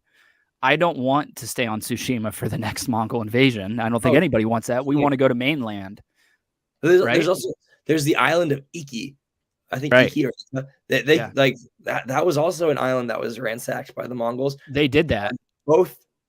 Yeah, they did that in it. There's a new DLC that just came out for Tsushima. Yeah, you gotta get on that, dude. I didn't play it. That's great. Wow. But yeah, like I think that's where they're heading, because they did Ghost of Tsushima on Tsushima. They did Iki. That's going closer towards mainland, at least I think. So I think that's where we're going to end up in the sequel, and I hope that's where we'll end up. I just don't know what the hell they're going to tell when they get there, because it doesn't seem to me like there's really any major wars or anything around that time. It's going to be like a peacetime type of thing, which could be cool. There's a lot of samurai stuff. Majority of the samurai stuff is around peacetime. Peace is a lie. There are two things that I would like to see Sucker Punch try their hand at. One thing that'd be cool, which was in peace times, post Sengoku era, it'd be cool to see a video game following the conquest of Masashi Miyamoto. Him and his various duels, I think, would be amazing. Absolutely. But we could take a step back even further. Actually, it might have been I think it was pre-Mongol War. The Gunpei War between the Taira clan and the Minamoto clan. I think there are a bunch of cool things, and there's also a lot of lore and stories about it. I think it would be very, very cool for a video game based on Minamoto no Yoshitsune or Ushi Wakamaru. There are a lot of very cool stories about him. And you could make an entire game out of this war, the Gunpei War, which even actually has the first instance of seppuku, ritual suicide. Oh, really? Interesting. In the Gunpei War. This was back in the... Actually, it did predate the Mongol invasion. It was, I think, the 12th century, 11th or 12th century. Yeah, I think that they are definitely, at least in my mind, setting. I think they're coming back with Jin for certainly, because I think they have a great character that they laid the groundwork for. But they did kind of set him up to kind of travel through Japan as a Musashi type character, because he lost all his lands and everything. He's disgraced. They say the shogun's going to come after him. I think it makes a great story to tell in mainland Japan, especially if they have him like, I've read a little bit of Musashi, probably like half of the book on Musashi, the fictionalized book, and then I kind of switched over to Vagabond, which is like the manga retelling of it, which is freaking fantastic. But just like having Jin going to the different schools and challenging the different, swords, I think that'd be such a cool story. I hope that's what they do. It just, I don't know if they have any other options, unless they go backwards, like you said, because there's not a whole lot that happens outside of the second Mongol invasion. And I don't want to do that because we already did that. You know what I mean? There was actually, with both the first and the second Mongol invasion, there was a little bit of fighting on the mainland that I guess could be covered. Yeah. A lot of naval warfare. And as I'm certain everyone knows, probably, with the Mongol invasion, both times the Mongols tried to invade Japan, they basically got swept up by typhoons. Yeah. Which I think is one of the luckiest and just funniest coincidences. It really is, because if you look at that history there, they really swamped them. The Mongols swamped the samurai when they got there. Like that, those two things happening. I think the second invasion was like 4 or 5 years later, so not that far apart.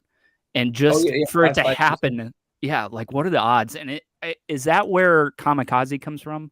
I said that wrong. Kamikaze. Kamikaze, the god of wind, the divine wind. That's where kamikaze was popularized in Japanese culture. In Shinto, everything has a soul, everything has kami, whether it be this flash drive or this water bottle, or you and me, my glasses, your hair, everything has kami. So wind has kami as well, kamikaze. But after kamikaze really came in clutch for those two invasions, right. That is pretty crazy. Yeah. I feel like that 1 in a trillion odds. Oh yeah. Of of typhoons taking out these fleets twice when they tried to invade. Right. Is like, I mean, that's the only reason, people in Japan don't speak Mongolian. Right. Yeah, absolutely. Because they had swamped much bigger countries leading up to their invasion of Japan. Everyone. So it should have theoretically been a cakewalk for them. And I think it was going that way until, the winds came, which is just so bizarre, I do have to ask about the kami thing, because I have read like multiple samurai names where they say no kami in the name. What does that mean? Does that mean they have like no religious affiliation or something? Do you know? The soulless. So, fantastic question as well. In Japanese, no is a possessive particle. So, I actually don't know what exactly it means when it says yeah, I didn't even think about that. Kami? I'm thinking of it English-wise, no kami. I didn't even think that they got it. Yeah, that's a stupid question, really, if you think about it. I think by adding no kami to a name is like adding the prefix the divine blank. Oh, in my okay. opinion. At least how I would translate that. Yeah. So if it were like Fujiwara no kami, I would translate that as the divine Fujiwara. Okay, that makes much more sense. Okay, that's just my terrible American brain playing tricks on me there, huh? No. Exactly. Yeah. There are many words in Japanese that are borrowed from English. No is not one of them. Right. Okay. I also want to bring something up for Jordan, who is another host on our show, because I learned this from you as well, and I did not know it. But the Pokemon that are based off of different items, like trash cans and keys, Jordan hates those. I'm pretty sure he's mentioned multiple times on the show that he hates those. Could you please explain to him why that is, because it has a very distinct reason why they have those monsters designed after those items. One of my top 5 favorite Pokemon of all time. Yep. It's Yep. Klefki. So a lot of Pokemon that are based off of common items are based off of Tsukumogami, which is, and you hear the Gami, that the kanji for that is Kami, but because it's in the name, it changes from the K sound to the G sound. Tsukumogami are very, very cool. They are items, household items that basically remain, I guess, not necessarily unused, but that have reached their 99th birthday, their 99th year of being created. Their spirit becomes strong, and they get up and they come alive. For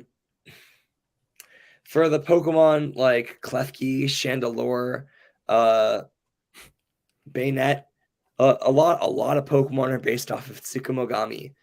A lot of the times, actually, another thing that's very common in Tsukumogami is that they have very prankster-like spirit, which is, you'll see that in Pokemon like Klefki, Bayonet, and I mean, not necessarily with Chandelure. Chandelure is just a ghost chandelier.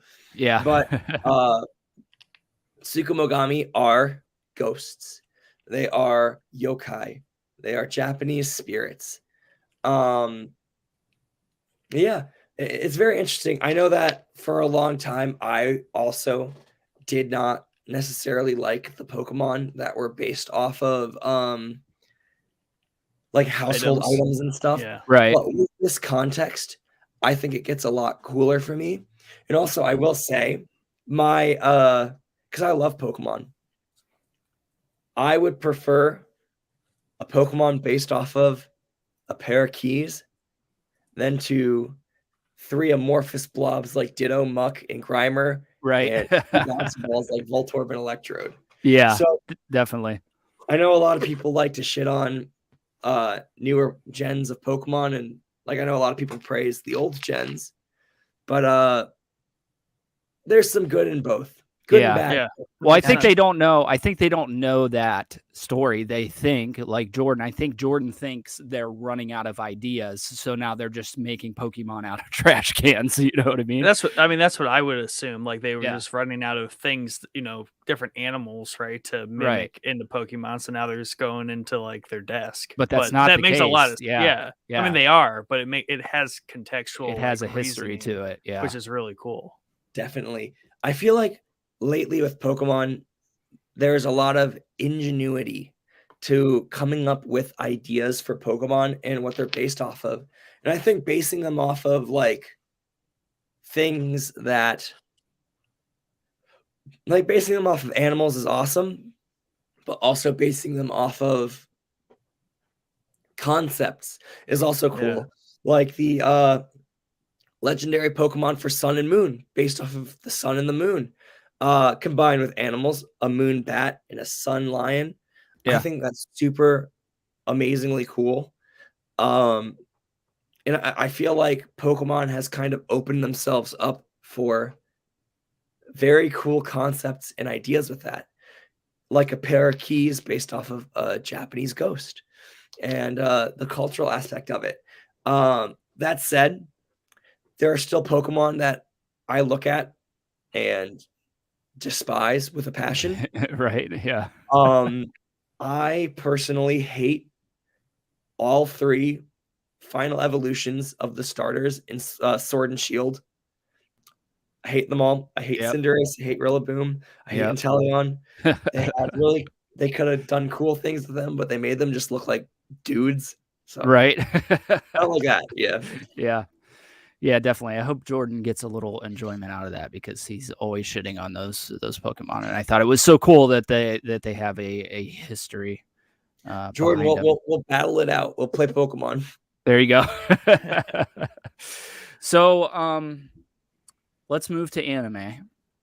Anime. And some other video games, because I know you wanted video game recommendations, and we were talking before we got on here, and you never played Yakuza, which I couldn't really, I couldn't fault you too much because I have not played most of the Yakuza games. But dude, right up your alley, bro. I'm sorry. I need to. You just need to go do it. And the other one was Persona, which you said you played Persona 5, and that's it, right? Yeah, I didn't even finish Persona 5. Yeah, I hear. I know that's actually a sin. Yeah, yeah, it really is, bro. But I will admit that the older Persona 3 and Persona 4 are, in my opinion, significantly better than 5. And it might be because I told you I got like ridiculously motion sick for whatever reason. For like, you wouldn't think a turn-based game would make somebody motion sick. Like it should be like Call of Duty or something like that. But whatever's going on that screen just makes me nauseous as hell and gives me a migraine. So I didn't finish it either, and I'm a pretty diehard Persona guy. So Nick, you look like you want to chirp in a little bit. No, I was just saying, I always laugh when you talk about getting nauseous at video games because you can't stand like low frame rates or whatever. Right. Just ridiculous. Yeah, I know. And that's not even the issue, because it's not a frame rate issue, because there's not a whole lot. I mean, it's basically a lot of static screens in Persona. It's just something about the art style. It sucks because there's only 2 games that have ever done it to me.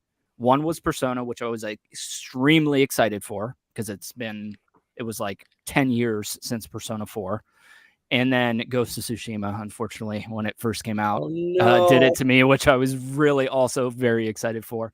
I eventually get used to it, but it's a miserable couple of hours of getting used to it before my brain's like, okay, fine, I won't make you sick anymore. And you can actually enjoy the games you've been looking for 10 years. That is depressing. Yeah, it sucks, bro. I'm not going to lie. But yeah, you got to get on Yakuza and Persona, dude. They're like I'm shocked. I'm also shocked with the Rurouni Kenshin movies, but I understand your explanation for those movies. But there's no excuse for Yakuza or Persona. Definitely. I've seen clips of Yakuza, and it looks wacky, fun, and amazing. Yeah, and I love Yakuza stuff. I think it's cool. Oh, it's super cool, dude. Even though it's technically organized crime, but yeah, it definitely is. Yeah, it definitely is. But I've always been into organized crime. I'm Italian, so I've always been into mafia stuff. Yakuza is just the Italian mafia of Japan, basically. And I think the kind of like landscape that they've laid there, because I've heard like you can't even have tattoos in Japan because they're associated with the Yakuza. Like there's a channel on YouTube of a couple that lives in Japan, and the dude has 2 sleeves. He can't even go to the gym in his town because he has tattoos. Even if he covers them up, he still can't go, which I think is wild. I'm sorry. Go for it. Oh, so in the city, that's mostly being kind of modernized. You can have tattoos. It's not necessarily all that frowned upon. The big thing is onsen public baths. If you have smaller tattoos, they might ask you to cover it up. In the countryside, they probably just won't even let you in. Unfortunately, if you have tattoos. Wild. But I do believe in 2020 or 2021, it actually became legalized throughout Japan to run tattoo shops again. Wow, oh, really? Interesting. So some Japan is slower than the rest of the world, but modernizing some of their at least government wise, they're modifying some more archaic views. Yeah, because I heard that about the tattoos, and then I also heard that Bob the Builder, the American cartoon, when it got sent to Japan, they had to redraw Bob's fingers because he only has 3 fingers, and that's associated with the Yakuza as well. They cut their fingers off or something. So they had to literally redraw it because Japanese kids would assume that Bob the Builder was Yakuza. I'm like, dude, what the hell is going on? Like, I love this country. It's so cool to just listen. And you're right. They always do trail behind. Even when I learned that how late the samurai age ended in Japan, like it was like late in the 1800s. Oh yeah, which is baffling. Tokugawa Ieyasu, he shut the country down. Yeah, no one could come in unless you were unless you were Dutch. Yeah. Yeah. Yeah. It does. It's wild. And there's a really, have you ever seen the movie Silence? I have not. Okay, you should check out. I'm not a religious person whatsoever. It's a religious movie, unfortunately. But it's about Catholic priests that go to feudal Japan in like the might be 1500s. I'm not sure. It is really good. It's a Martin Scorsese movie. I didn't even hear about it. He's one of my favorite directors, and I ended up watching it, and I loved every minute of it. It's brutal and messed up what they do to these guys, but it's really, really, really cool. But it just shows how they were shut off from the rest of the world. You know what I mean? Guys, I am so sorry for this. Do you mind if I just run to the bathroom real quick? Yeah, go for it, bro. Go for it. I will be right back super fast. Yeah, you're good, bro. Sprint it. No, that's funny. I didn't know that about like the tattoos. Yeah. Yeah, it's pretty interesting. And then the Bob the Builder thing, I think, is hilarious. That's insane. Like they were like, here, listen, you got to redraw his hands because gang sign Bob the Builder. Gang sign Bob the Builder. Yeah, I think it's something to do with like if they mess something up, they're forced to cut off the pinkies of their hands. Like insensitive. Yeah, and the reason for that is because those are maybe it's these two fingers, your ring finger and your pinky, because those are the fingers that are used to grip a katana, the tightest, and these ones are loose. So they cut them off because then you can't wield a katana. It's like a weird Yakuza thing, but I just think it's so cool that they had to rebuild, they had to redraw. They're like, no, like kids are going to think that it's cool to be Yakuza if he has three fingers. Right. Promote gang culture at Bob the Builder. Right. What a guy. So what else you want to go over with Jake? I definitely want to dive into some anime, manga kind of topics. Yeah. I am cool. That's gonna be fun. I have a video that I watched of his that I definitely want to talk about for a little bit just because it's a really good one. Sweet. Yeah, that's definitely more. I'm at like the base level of anime, climbing my ladder slowly. You're more. Your son probably knows more than you. Yeah. Oh, yeah, for sure. Yeah, definitely. It's especially with Demon Slayer because he's read the manga. Like you can tell in the episode that he knew more than I did. Right. You know what I mean? Yeah. He was the person being interviewed. He really. That's exactly what it was. Yeah. Yeah. I'm excited. For season 3 because I think we'd be pretty good together doing. Going over that. So. Yeah, we'll see. He's a super, like, we just went to freaking Hot Topic before here and got a Demon Slayer shirt on right now. And nice. He's got like 55 keychains on his backpack. They're all Demon Slayer. He's so cool going to school with all his Demon Slayer stuff. Right. Except probably none of the other kids know what Demon Slayer is because their parents are responsible and don't let them watch it. Hey now.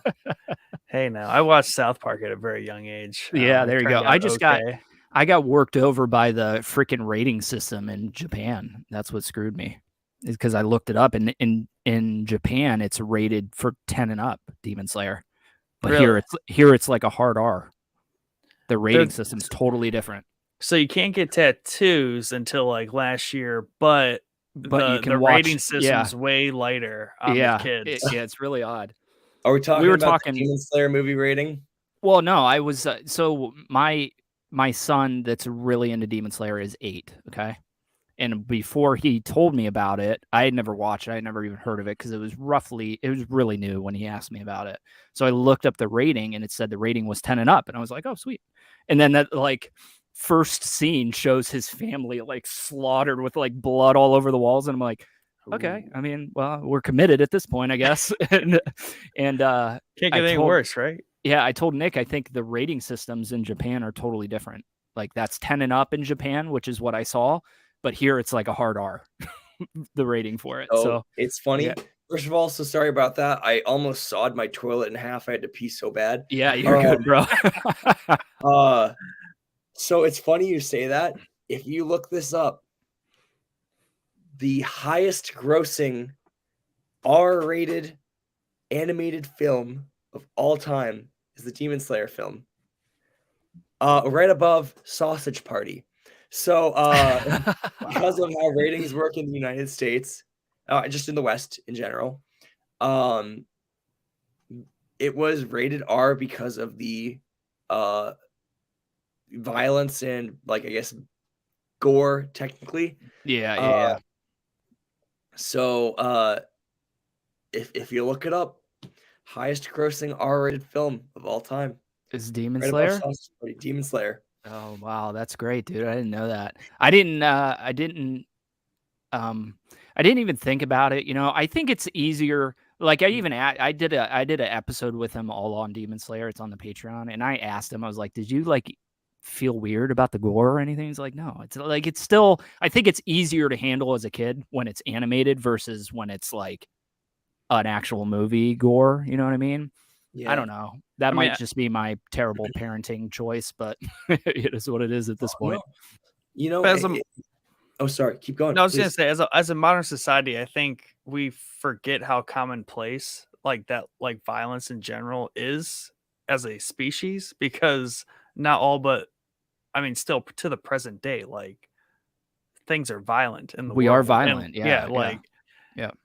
Plenty of people, like we kind of live more of a privileged life where we can shield our children from that kind of violence if we choose to. But a lot of other places in the world, like people getting their arms cut off, heads cut off, whatever might have you, like it's pretty commonplace. And I think violence more so than other things is a little bit less destructive than we give a lot of credit for in the West. So I think that probably lends a lot to it.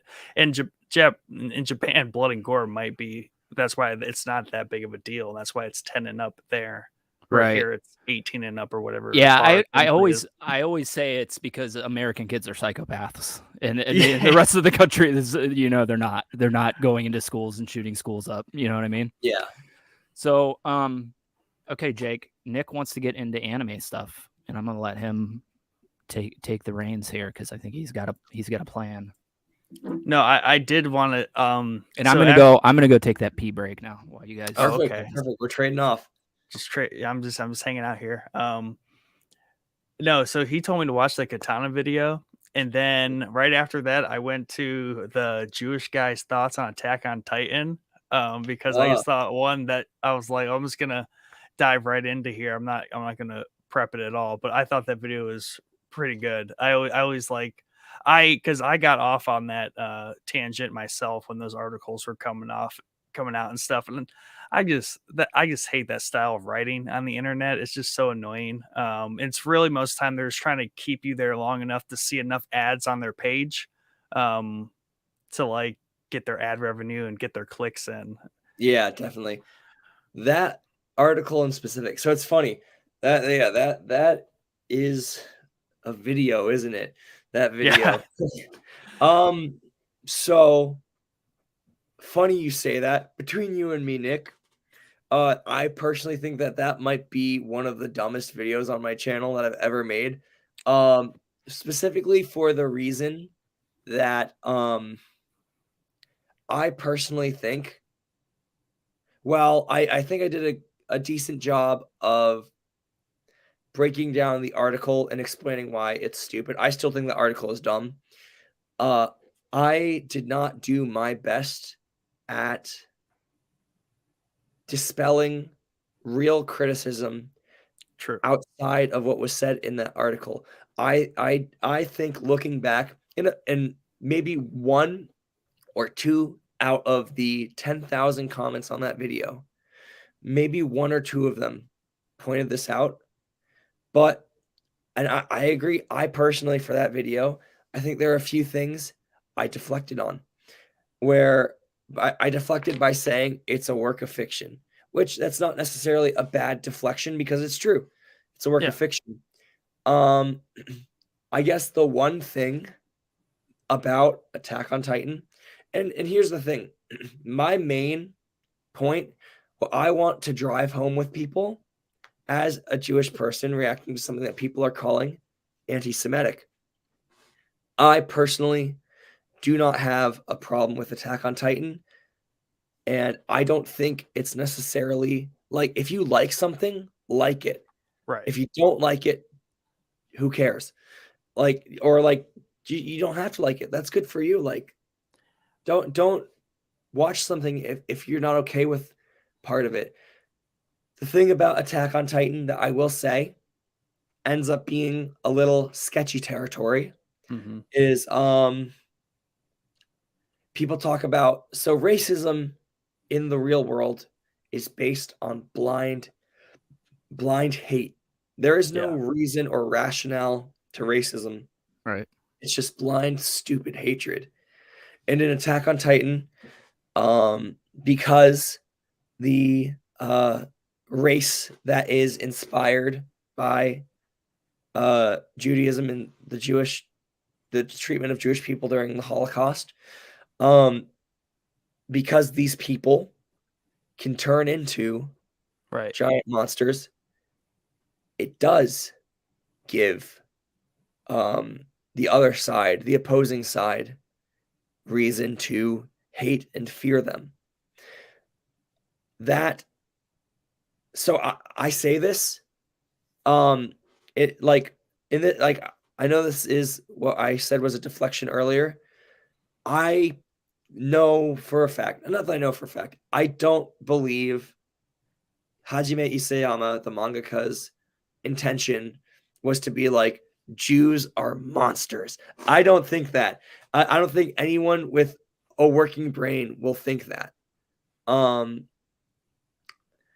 But there is a responsibility. I will admit this. I didn't say this in the video, or maybe I said it, but not good enough. There is a responsibility when you use historical elements like this in works of fiction. I believe maybe he wasn't the most responsible with it. That's, and it is what it is. It's still a work of fiction. It's still beloved by millions. It's still beloved by me. But I can admit, I can see that there is fault, and I can see there are. When people say that they don't like that aspect of it, I'm not going to argue with them because that's completely fair. There are parts of it that are like a little sketchy. That said, sorry, refreshing the pipes a bit. That said, like what you like. Don't let comments on the internet discourage you from liking what you like. That is the main takeaway. So that video, and then another popular Attack on Titan one I did was my reaction to the last chapter. That video is by far the dumbest video on my channel. I regret making that one. So both your Attack on Titan videos are your least favorite, or the dumbest at least. Yeah, I do like the big one, the Jewish guy's thoughts. I like that one. I think it could have been better. I might even make a follow-up one day. My reaction to the ending was a knee-jerk reaction. Sure. Sorry. When I read the last chapter for the first time, so I'm not sure if you guys know about the controversy. I won't spoil anything about the last chapter. It's controversial because a lot of people were unsatisfied with the ending. Per usual. Yeah, that's such a common thing that people get upset about, dude. Like Game of Thrones went through it. Everything, it seems like everything that has an ending is always going to split people down the middle for the most part. There's very few things that everybody loves the ending of, And kind of, well, I was going to say, but like on the article though, too, or articles like that, like not that the premise of those articles, like they have merit, like what they're saying about the story, like it has merit. It's not that it's untrue. It's just the way they go about it is just really loaded, and it's not the right way to go about it. But to me, that's what as Attack on Titan goes on, makes it still more interesting, because it gives you so much to read into, and you're like, is this correct? Like, is he being responsible with it? There's a lot of depth to the story because of the parallels it draws, but also how it still is a fiction, and it is still removed in some sense from our reality, but the parallels are obviously there. But also, to something you said, the reason I fell in love with Attack on Titan, which was like by episode 3 or whatever, has absolutely nothing to do with any of that, right? Like the reason you like or dislike the show, like the reasons everyone likes that show is none of that stuff that didn't really kind of show up until season 2 or like 3 when all that, and they started fleshing out more of like the lore and like what is going on, because everyone fell in love with the first season or like, the beginning of the story where all of that was more of a mystery. Is it I've never watched it. Is it just nods to the Holocaust, or is it like direct parallels to it that obvious like inspiration? Direct parallels. Like it is a race oppressed and feared by another race that is very clearly based off of Germany, and it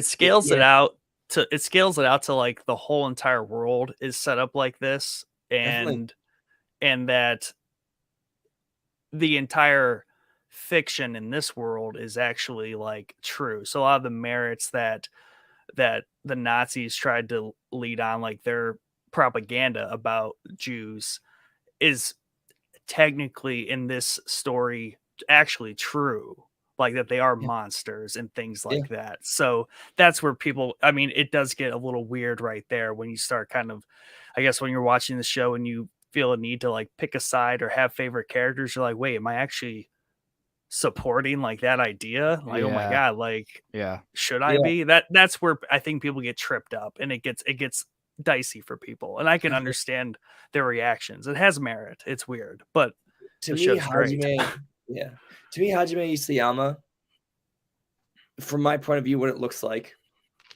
is that Isayama picked elements that he thought would be good in fiction from real life, and then he filled in the blanks with other things, which I think, a lot of people would agree, I think kind of takes it is a little irresponsible with the real life elements.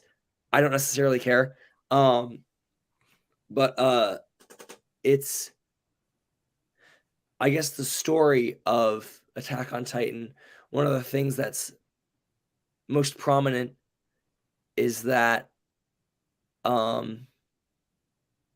anything can be taken too far, which I think, like, if you think about that a little deeper, like, is he trying to say that, like, Judaism can be taken too far, which is like kind of sounds really bad.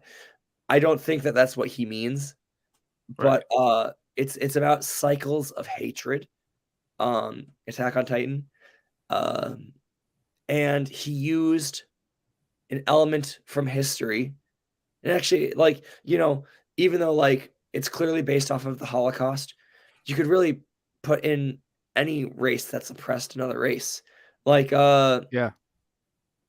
what I think it was it like Portugal's oppression of the Congo.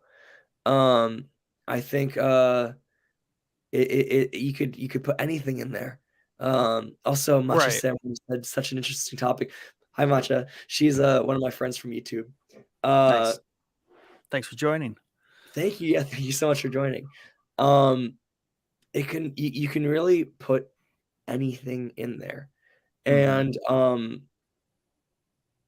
I think what he used was just a popular example that people can attach to, and and people recognize with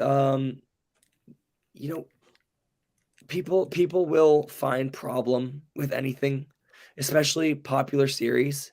And this entire situation could easily be fixed by Isayama himself coming out and saying, "Hey guys, I don't mean this in a bad way."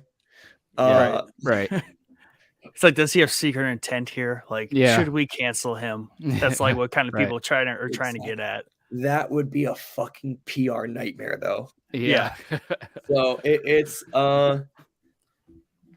hard. There's no right answer. No, obviously, like, the only people that are going to bring issue with the irresponsible use of, irresponsible use of metaphor, are people that really do dig deep into it and think about it. But like it's a hard one, isn't it? And that's why it's tricky. I think the video did well because it was topical. It's a hard question. I do wish, like, when I made that, I like the series. I support the series. I buy the manga. But I do wish I leaned into the other side a little bit as well. The people who are against it. Not that I agree with it, but what everyone has to say is valid. Yeah, right. Correct. Yeah. Yeah. And It you had- need yeah, the they full have merit. picture. Yeah, and you need the full picture to make a accurate assessment of it, right? To defend your Definitely. video, though, the article in question sucked. Like that's how I took it. But like, yeah, like he set up his premise. The article sucked. There's a lot of those articles that do suck. Now, are there ways to actually more intelligibly talk about those topics? Hell yeah. And like, please write an article that way. Don't just kind of like come in with these kind of catch-all like phrases trying to just beeline a cancel on something. Yeah, Like if we're right. gonna cancel it, let's really like dig into it and be like, you know what? After really thinking about the depth that there can be thought about on Attack on Titan, and you get all the way to the bottom, you're like, you know what? Judgment rolled. Yeah, this is terrible. This is not good, right? If you can discern that from the story, but that's the problem. And the reason I like that show and manga so much is that I don't read the manga, but the show is that you don't really know what's going on most of the time, and a lot of it is kind of like that, like false narration too, because you are kind of duped and misled in that story quite a bit in terms of what is actually even happening, and then they tell you like there might be some discourse in like one episode that's kind of off topic, but they're like, oh crap, that changes a lot of things, doesn't it? And that's just what makes good storytelling. Oh yeah, It's 100%. fantastic. I definitely, I think, with a lot of popular series, things like this happen. One thing, I mean, Demon Slayer isn't without controversy. Controversy surrounding Demon Slayer is, in my opinion, a lot dumber. Break it down, because I kind of breezed over some of it and heard about it, but you probably know a little bit deeper of the controversy that you're talking. Season 2's controversy, the new stuff that people are freaking out about. Yeah. Okay. So if we're talking about like the polygamy, is that what you're talking about? Well, polygamy, and then I know that people were bent out of shape of Nezuko's the way she looks in season 2 when she like gets like grows up, because she's supposed to be a young little girl, and they kind of sexualized her in that scene. Yeah, but yeah, that's a tough one. Honestly, the thing with Nezuko, it's a topic that I probably wouldn't touch with a 10-foot pole. Right? Yeah, that's just a fucking shit show waiting to happen. Yeah. I mean, these things happen. God, I don't want to say it like that. I'm trying to find the best way to say this. In anime and manga, sometimes there are things like that. And, like, oh God, how do I say this? If that's something that you're uncomfortable with, like, that's totally fine. Yeah. Like that one, it's valid criticism. Like, if that's where you draw the line, like, I understand. Yeah. The polygamy thing, I will say, I'll give a solid opinion on that. If you drew the line at the polygamy thing, I think it's time to change your diaper. Yeah. It's like, who cares? It's absurd, dude. Are you upset that a fictional man gets more bitches? Like, yeah. Yeah, it's a good point. I didn't even know. I think I had heard that one before, but I didn't know that it became like a big thing. I thought it was just a hot take on YouTube that I watched, but I guess it actually, yeah, I do feel like that was probably news baiting. Someone wanted to create a fake controversy about the biggest anime series in the world, right. at least currently. And it did its job. It circulated Twitter like a million times. Yep. And we all got a good laugh out of it. Yeah. Yeah, absolutely. Was there other controversy with Demon Slayer that you were talking about? There is. That? Okay. There is. It's another one that I personally do not feel qualified to speak on because it is not about something that I would well understand. There is a bit of a controversy around the pattern on Tanjiro's earrings, the Hanafuda card earrings that he has. The pattern is based off of a card, a Hanafuda card. But also like the Hanafuda, the symbolism of the rising sun used in the the Imperial Japanese flag, like World War II era. Okay. So it's not the same imagery.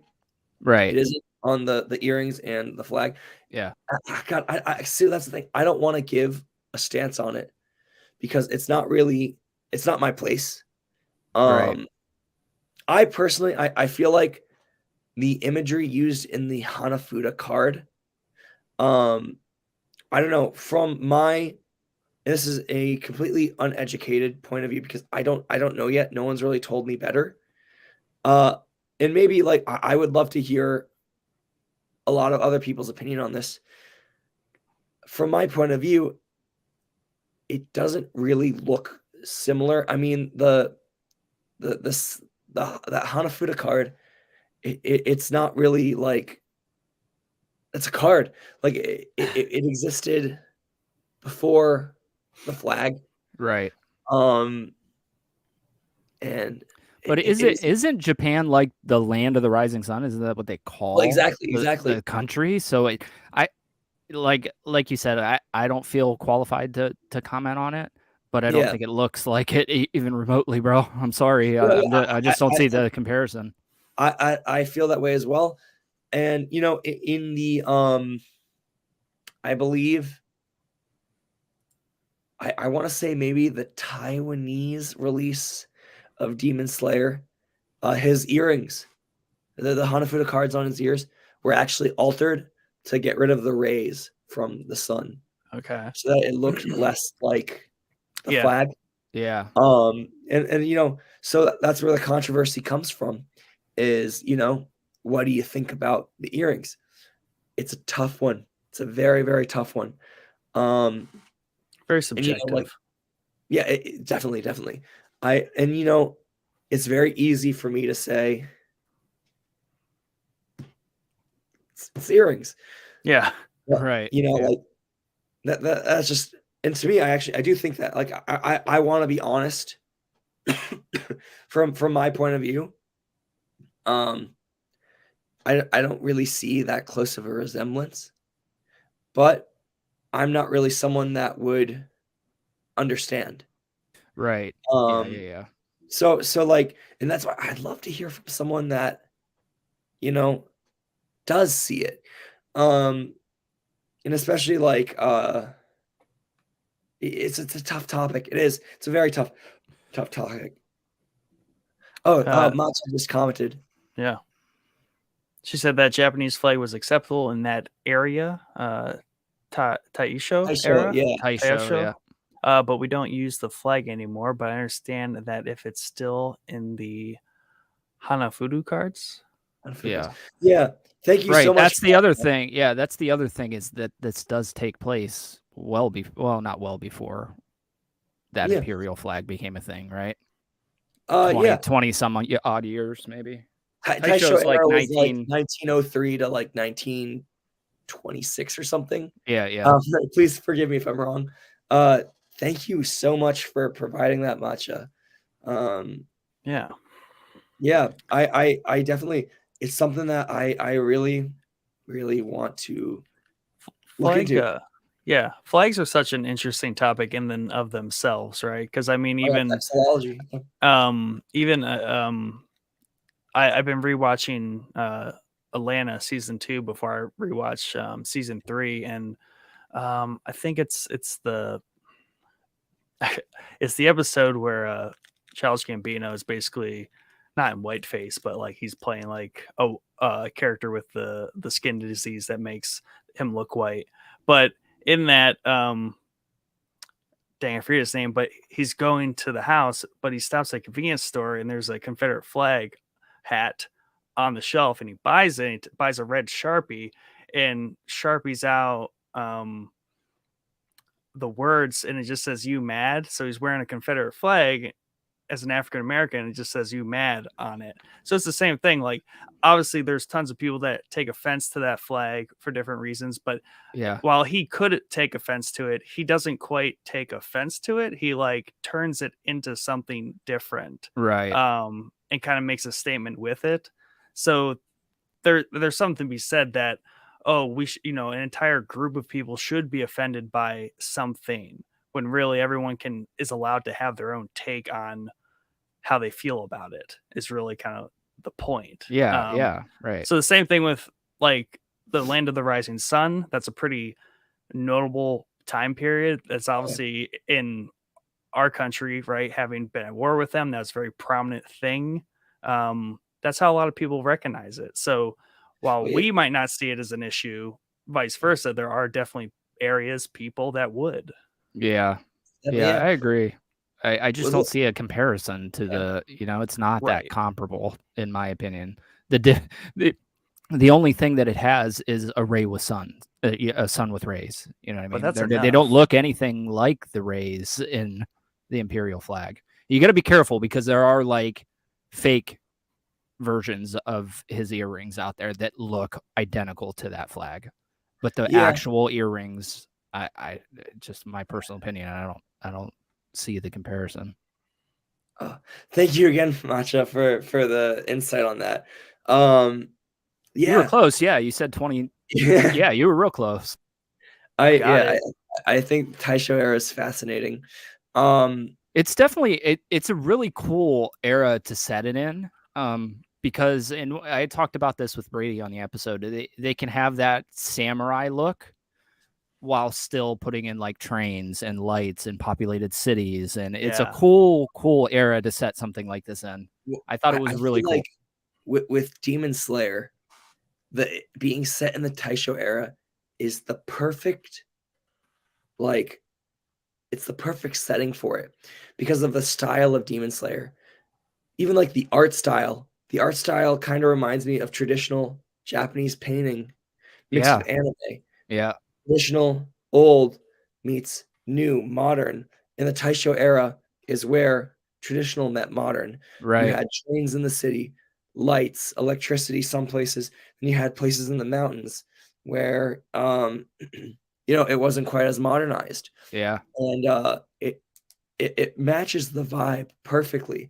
The Taisho era where old meets new, and Demon Slayer where old meets new, and everything about it. I did a video a few weeks ago, because lately online it's very popular for people to say that they don't like Demon Slayer, that they think that the story is mediocre and it's carried by the good animation.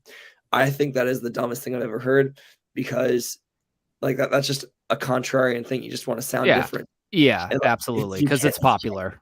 Exactly. If you can't give a good reason as to why you don't like something, like, it's kind of sus, bro. Yeah. I agree. I've heard that take. I don't agree with it. I think the characters in Demon Slayer are great.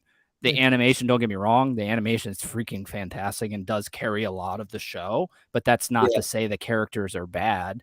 It's just, dude, this has got some of the best animation of any anime I've ever watched, to be honest with you, by a long shot. So I should watch this.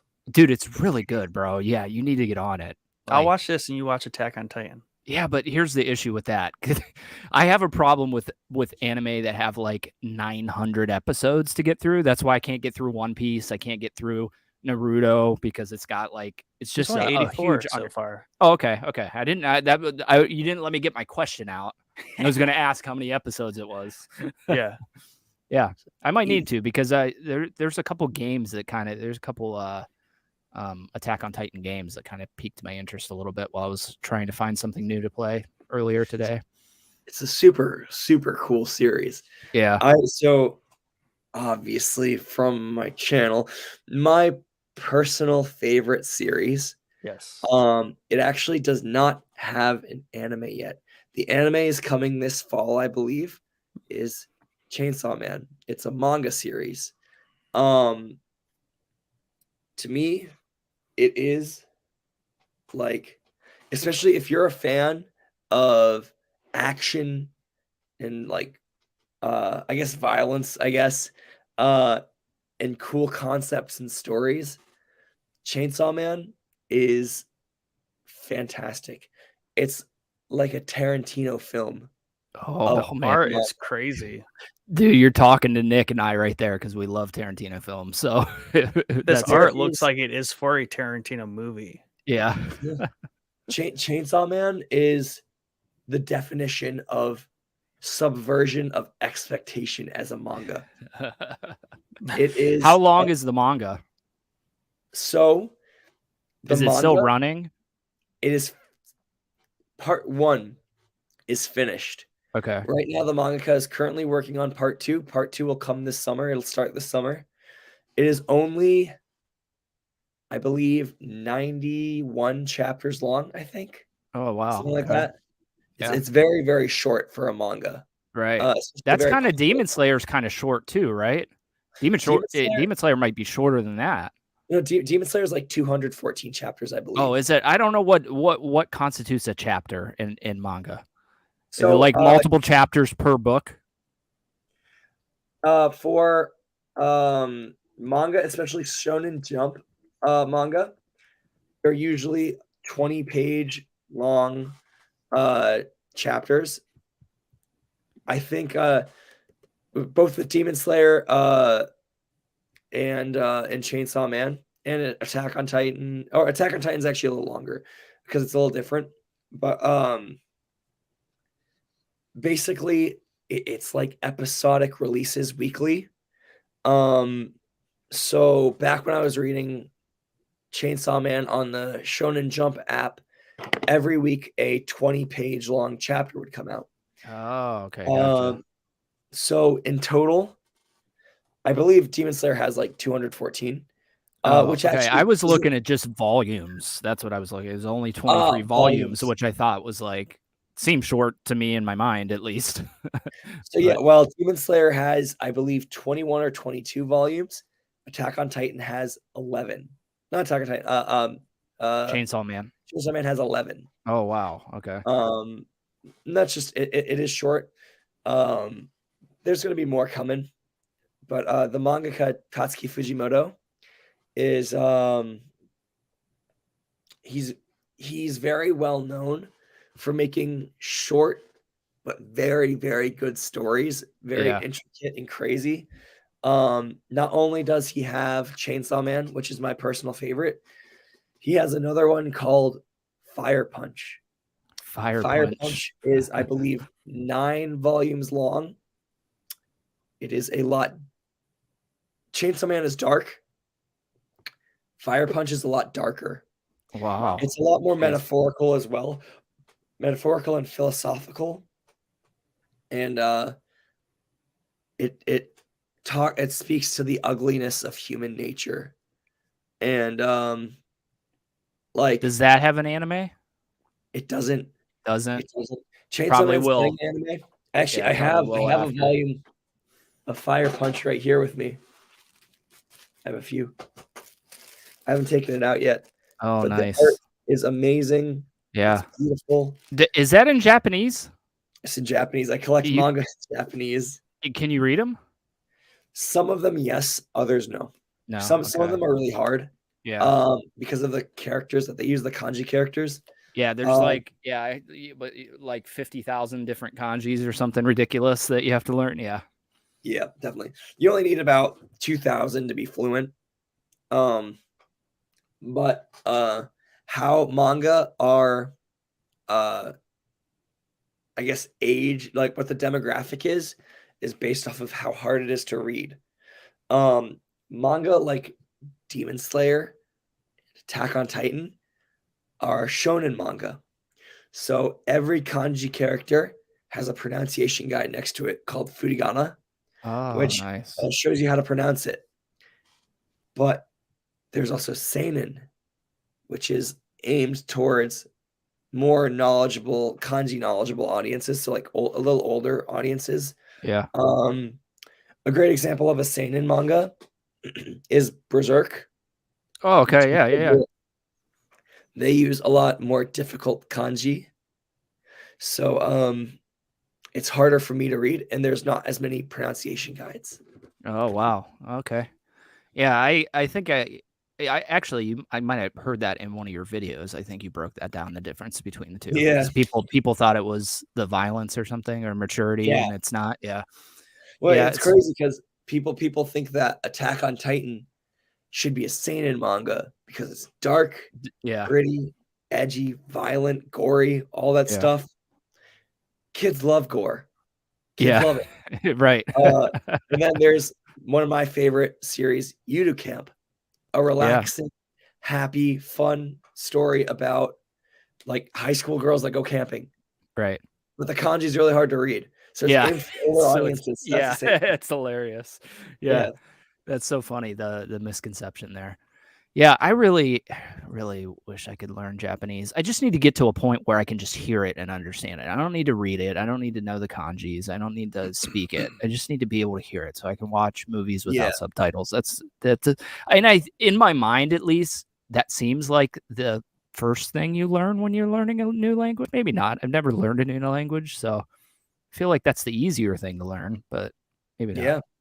My friend that was commenting before, Matcha Samurai Mihoko, she actually runs her own channel that with like helping people learn how to speak Japanese as well. I highly recommend that. She has some very, very good guides to especially like beginner grammar and advanced grammar too. Beginner grammar, advanced grammar, pronunciation, vocabulary. Very, very fantastic. She breaks it down very easily. I highly recommend her channel. Yeah, I'll check her out because I saw her in the comments, a couple of comments on your videos. Yeah, very, very, very nice person. Very good friend. I might do the deal with you, Nick. However, you've already kind of broken a deal with me before, which was build me a Sekiro walkthrough, and I'll use your walkthrough to beat the game. Now I know you're working on it. I know you may be working on it. Already saying I broke that. I think in my mind you're going to break it eventually. It just seems that way. Maybe I mean that game is very adverse to my typical style of game. Yeah, but you made a deal. Let's not forget that. None of that matters. I know. None of that matters. I know. I held up my end and made like a 20-hour walkthrough for the game. Well, I think what'll happen is I'll start complaining about the quality of the video, and you might have to make a second one. Yeah, for me. That would wrench me because that's my big hang up with the walkthrough is the quality of the video. Yeah. And then I've always been interested in Attack on Titan, and I don't know if this is true or not, but like I was looking up anime similar to Horizon because I'm starting to head towards the path of playing the new Horizon, and it came up in that. I don't know why it doesn't look similar to Horizon in any capacity, but maybe. I don't know. What do you guys think? Interesting. I personally would not say they're very similar. Right. Yeah. That's what I thought. Just looking at it, I've never watched any of them. But I always Horizon Zero Dawn, Forbidden West. It's supposed to be like Attack on Titan, similar to Attack on Titan. Yeah. Maybe in some I'd have way. to see the argument, I guess, for that. Yeah. So, Jake, anytime that I'm like playing a new game, I always try to find movie, anime, and stuff to go along with it. Yeah. That's why I asked you before we got on here. Was like, dude, I need something that goes along with Yakuza anime wise. Oh, I see. So it came up. I looked up like anime similar to Horizon Zero Dawn, and it was under the list. Interesting. Yeah, I didn't see the similarities, but doesn't look like you guys do either. So If there were an anime series that I would compare to Horizon, yeah, interesting. Maybe kind of like with the the ODM gear, like yeah, you got some of that gear, like kinda, and like you kinda maybe. It's a stretch. I can see it a little bit, but I can get behind some stretches. You know, so I've had to do a lot of stretches when I do this stuff. You know, there's a lot of games that don't. That's my hang up with playing Horizon most of the time is there's just nothing to go along with it. Like, what am I going to watch? Jurassic Park? Like, this is the closest thing, you know. Terminator, maybe. Did either Transformers? Did either you watch Transformers? Yeah. Either you guys watch Jujutsu Kaisen yet? No, I'm really interested in it though. It looks really good. It's super popular right now. Yeah, it's really good. I like it. Yeah, I heard it's really good. That's on my list. Even though it's not getting the best reviews, I really want to watch the Shenmue anime because it looks like Sifu, that game that I just played, the Kung Fu game. It looks very freaking like jarringly similar. I never played Shenmue, so I don't know how the games go, but so yeah, that's on my list too. Yeah, I got a lot on my list. Just depends on what kind of mood I'm in, you know. You and me both. Yeah. We have games we need to play. Right. Yeah, absolutely. Yeah.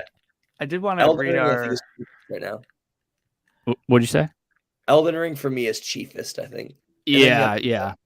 I definitely need to get to Elden Ring. I'm scared of putting it off. Yeah, I know. Yeah. It's funny because my cousin or my nephew technically he played Horizon Forbidden West, and then he tried to play Elden Ring, just got demolished. He's like, dude, I just can't play it. So I give him shit every day for it. I'm like, because my phone recommends that I send him texts for whatever reason. So I'm always like, hey, my phone recommended that I text you. So I just wanted to tell you you're a little bitch for quitting Elden Ring. And he's like, shut up, dude. It's hard. I'm like, yeah, I get it. I mean, that's where it gets weird for me while I'm like trying to play Sekiro. I'm like, but I know Horizon is going to be so much easier and nicer. Right. That's why you should just play the hard one first, and then you can have that chill experience afterwards. Yeah. With Elden Ring, there's one thing that worries me. One thing. What's that? Stamina bar. Yeah, I that's my hang up. Really, there's a lot of hang ups I have with Dark Souls. I don't like Dark Souls gameplay. I don't like the rolling. I don't like the stamina. I can't stand that idea. That's why I think I latched onto Sekiro so much, because there is no stamina bar, you know? Stamina, fuck yeah. And that's awesome because you can attack and do as much as you want without worrying about it. So absolutely. Yeah. Thank you, Matcha. Of course. She said, thank you for mentioning the channel. You have an amazing channel, and your videos and lessons are amazing, and I recommend them to anyone who is trying to learn Japanese. Yeah, I'm definitely going to be there. You know what? Actually, a great point. I'm so sorry to derail back to learning Japanese. One thing that's really important is to hear Japanese. Just to hear Japanese. Yeah. I got a story that's going to break your heart after this, but go ahead. Well, one of my friends suggested that I watch this show called Terrace House in Japanese with Japanese subtitles. It's a Japanese show. It's basically like a nice, it's like a Japanese version of Jersey Shore, but where all the people on it are really nice. Okay. It's a really fun show. So I've been watching it in Japanese with Japanese subtitles. But Matcha Samurai on her channel, she will go through in English and Japanese and different levels of Japanese, if it's formal, casual, or humble. And she'll go through the different forms of it and say it so you can hear and read at the same time. Like, what she's saying. So it's very, very it's definitely like those kinds of things are the things that really level you up. Right. Yeah. I've always wanted to learn a second language. I'm Italian. I have cousins that periodically, like every 5-10 years, come over here. So I thought Italian would be the language I would want to learn so I could talk to them. But I think I'd get far more practicality out of learning Japanese because I'm obsessed with this stuff, dude. It doesn't go away. But I am gonna break your heart, unfortunately, and it's almost painful to say, but I watch most of my stuff dubbed, including. I'm sorry, hang on. I'm including the Rurouni Kenshin movies, which are live action. I watched dubbed as well. Now I'm trying to break it. I'm trying to break that, but let me lay my excuse real quick. My excuse is I entertainment wise, I'm a gamer. It's always going to be games first. Movies, anime, that kind of stuff is always reserved for if I'm tired, I don't want to play a game, I'm laying in bed, I don't want to read. Typically, when I'm trying to chill out, I just want to zone out in front of the TV. That's why I would love to learn Japanese so I could do that with the Japanese voices. So I will say, different strokes for different folks on dub versus sub. Yeah. I personally, I'm not a big fan of dubs. I don't watch them. Yeah. I understand why some people like them. There's some very, very talented dub voice actors. And like I it's not my first choice. Right. But I understand why people like it. There's some really talented guys in the industry. Definitely. Yeah. It's honestly there's a big thing going on right now about how underpaid English voice actors are for anime. Oh yeah. Oh, I bet. Yeah. Absolutely. The Jujutsu Kaisen movie that just came out. Very fantastic movie, high grossing film, tens of millions of dollars. Yet the dubbed voice actors, a lot of them didn't get paid more than $300 for the entire project. Holy crap. That's crazy. That's crazy in a world where we have a lot of voice actors for video games and everything, and that's what they're getting paid. That's crazy, dude. That almost makes me not want to support the English dub, period, just on principle. The big eye-opening thing for me was my 8-year-old son watching season 2 of Demon Slayer subtitled, and I was like, dude, like, you just learned to read like a couple years ago, like, I think I can do this. He's like, he didn't want to wait, so he watched it subtitled. I'm like, all right, good for him. Yeah. I love, personally, I think Japanese voice actors doing the lines, I personally feel like they put a little more emotion into it. And also, it is how it was originally intended to be heard. Right. A very great example in season 2 of Attack on Titan, in the last episode, there is a fantastic monologue by Eren Yeager's voice actor, Kaji Yuki, where he basically has it's almost like a mental breakdown. Yeah. And the voice actor put so much energy and raw emotion into it. He cried, he screamed, he did everything that he could. Yeah. And the American voice actor, he did a great job too. Yeah. And for me, it personally, I think it lacked the raw emotion and feeling. And you definitely, a lot of Japanese voice actors go above and beyond. Oh, they do. Yeah, they do. And that's what I always say is there's just much more passion behind their voices. I don't have a clue what they're saying, obviously, but you can tell that there's much more emotion behind what they're saying and everything from Kurosawa films all the way up to where we're at today. The other thing for me, on the Rurouni Kenshin movies and anime as well, is the dub is totally different sometimes from the subtitle that you read in the non-dub. Is that a translation thing, or are they trying to Americanize it? Or depends. Yeah. Localization, maybe. There are things that don't translate perfectly. Right. How would I say? Say someone asks you if you want to hang out in Japanese, and you want to say, sorry, I can't. I don't think I can. You'd probably just say, sumimasen chotto, which is I'm sorry, it's a little. That's it. Yeah, right, right. Where in English, that'd be, you translate to to localize it, it'd be oh man, I'm sorry, I don't think I can do it.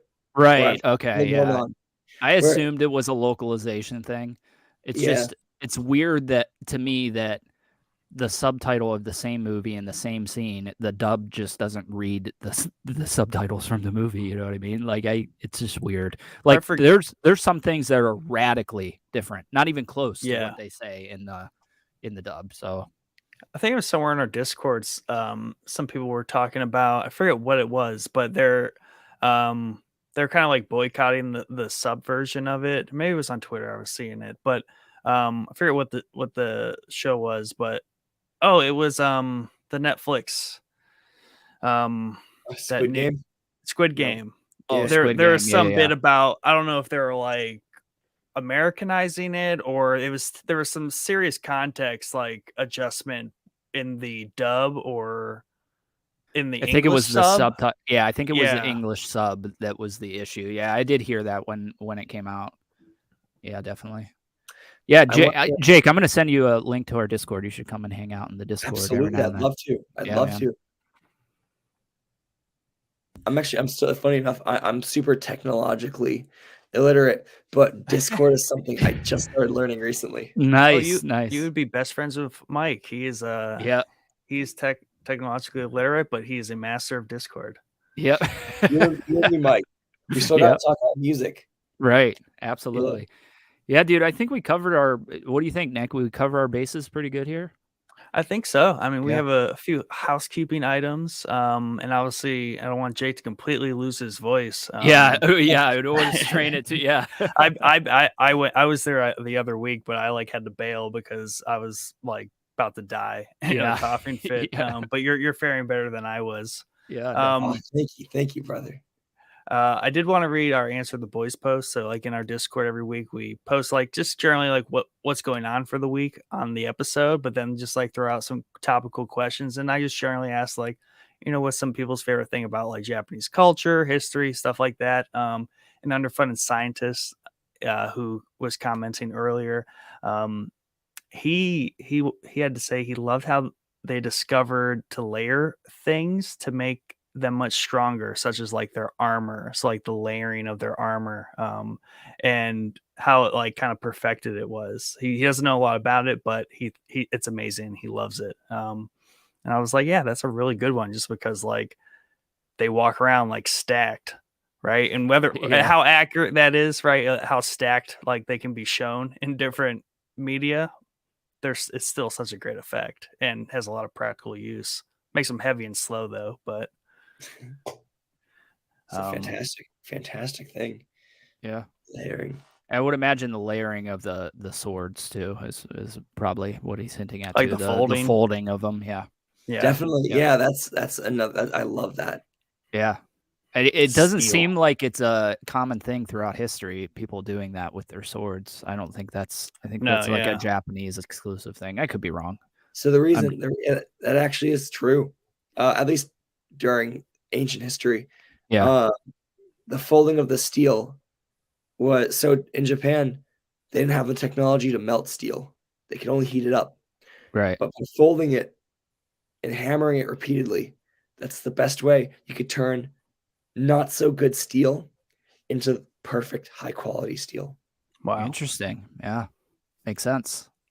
The logistics of, say, the very well crafted samurai steel, right? Of like a really good katana versus your average, say, sword from like Middle Europe, right? Like what would be do you know like kind of like what the logistics are on like the clash of those two swords? Would the katana like just rip it in half? That is an amazing question. So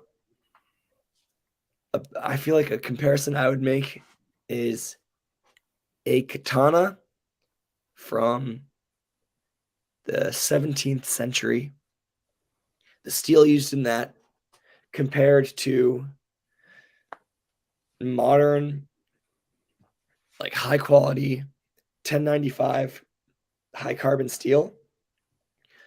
Which would you assume is the better quality steel? The old 1600s tamahagane used to make a katana, or in the actual blade of the katana, or 1095 high carbon steel from the modern age? I'm gonna go with katana. Yeah, I'm gonna go with katana because it seems like the right thing. They are both comparable to each other. Oh, wow. Interesting. So what made the katana so special was these swordsmiths could take not very good iron, because there's a lot of impurities in the iron that they'd have, but they'd hammer the absolute fuck out of it. Yeah. Fold it, hammer it, fold it and hammer it, and all the impurities would come to the surface and flake off, and they'd get hammered off to the point where, like, now, if you wanted to make a katana that cuts like a classic antique katana, but you want to make it cheap and easy, just get some high carbon steel. It'll do it. Yeah. Yeah. It's not special. Right. Yeah. Right. It's pretty interesting that they were able to bring it up to that quality just by doing that, though, and that they figured that out. Resourceful like a ninja. Yeah. Exactly. Yeah, and then the only other thing, and I think we kind of generally have danced around these topics, but we always like to ask our guests like what they've either been playing, since this is kind of technically a what's playing, but also like what you've been watching. So if you've got any like games you're currently playing, any shows you're currently watching, lay them on us and let us know. I got two. Okay. So I'm always playing Pokemon. I love competitive Pokemon. I play online using the Pokemon Showdown Battle Simulator. I just love doing online battles, and it's a good test of skill. Yeah. I love doing that. As for what I'm watching, lately I've been watching Love Island UK. Trash television. Love Island UK.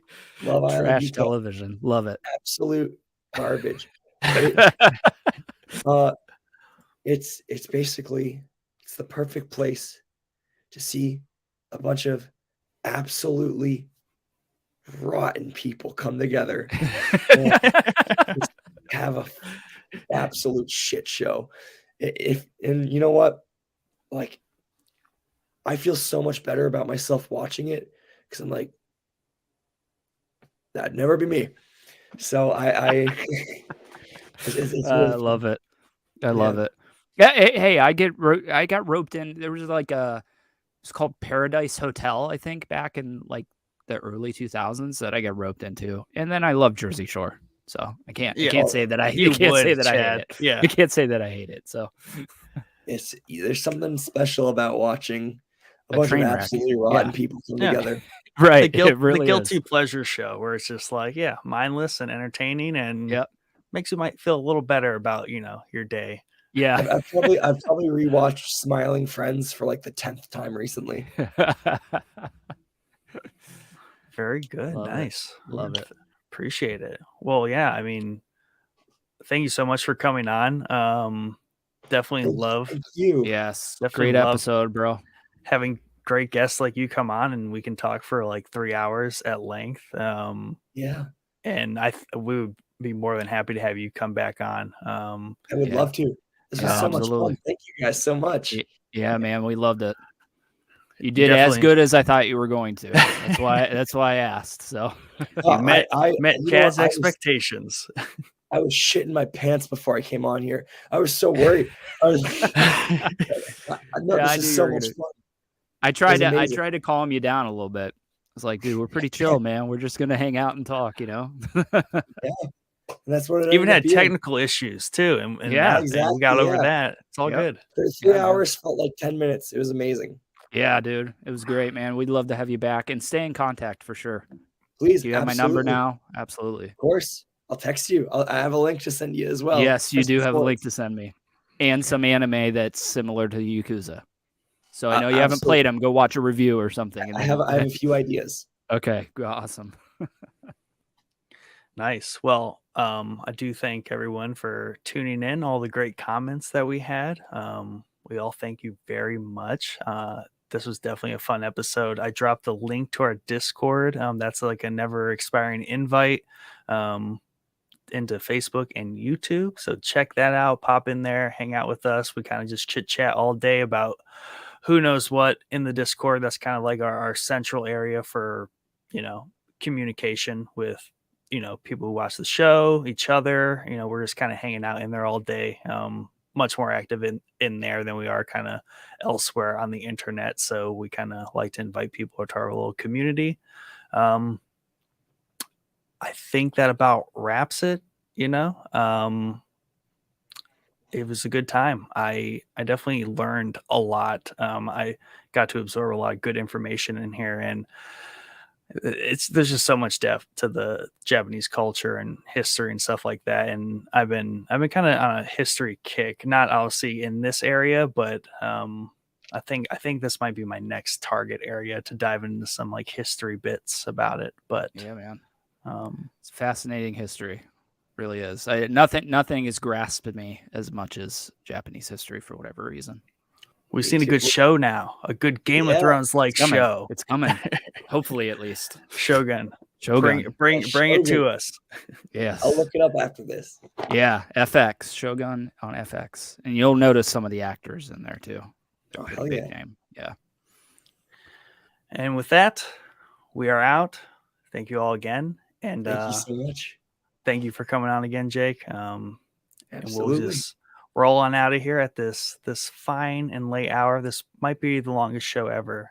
Maybe. By the way, yeah. As a bonus, we got a new trophy to put on the roster. And when you asked me for my favorite episodes, this is now my favorite episode. Boom. Easy. That's and you praise can kinder than I deserve. I appreciate it. My heart and you is can warm. find both of us on this episode too, so that's yes. a bonus. Right. Yeah. Absolutely. Yep. All right, everyone, have a great evening.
Poor Mike, he really should have been on Always this misses the episode. good stuff. Always misses the good stuff. I know he's gonna regret this. We'll make him do the timestamps, and then there you go. He can even be more sad. Right, that is the sponsor. You have to do the timestamps, Mike, and just fully revel in the episode you missed. Yes, I'm personally very fucking pissed at you, Mike. Yeah.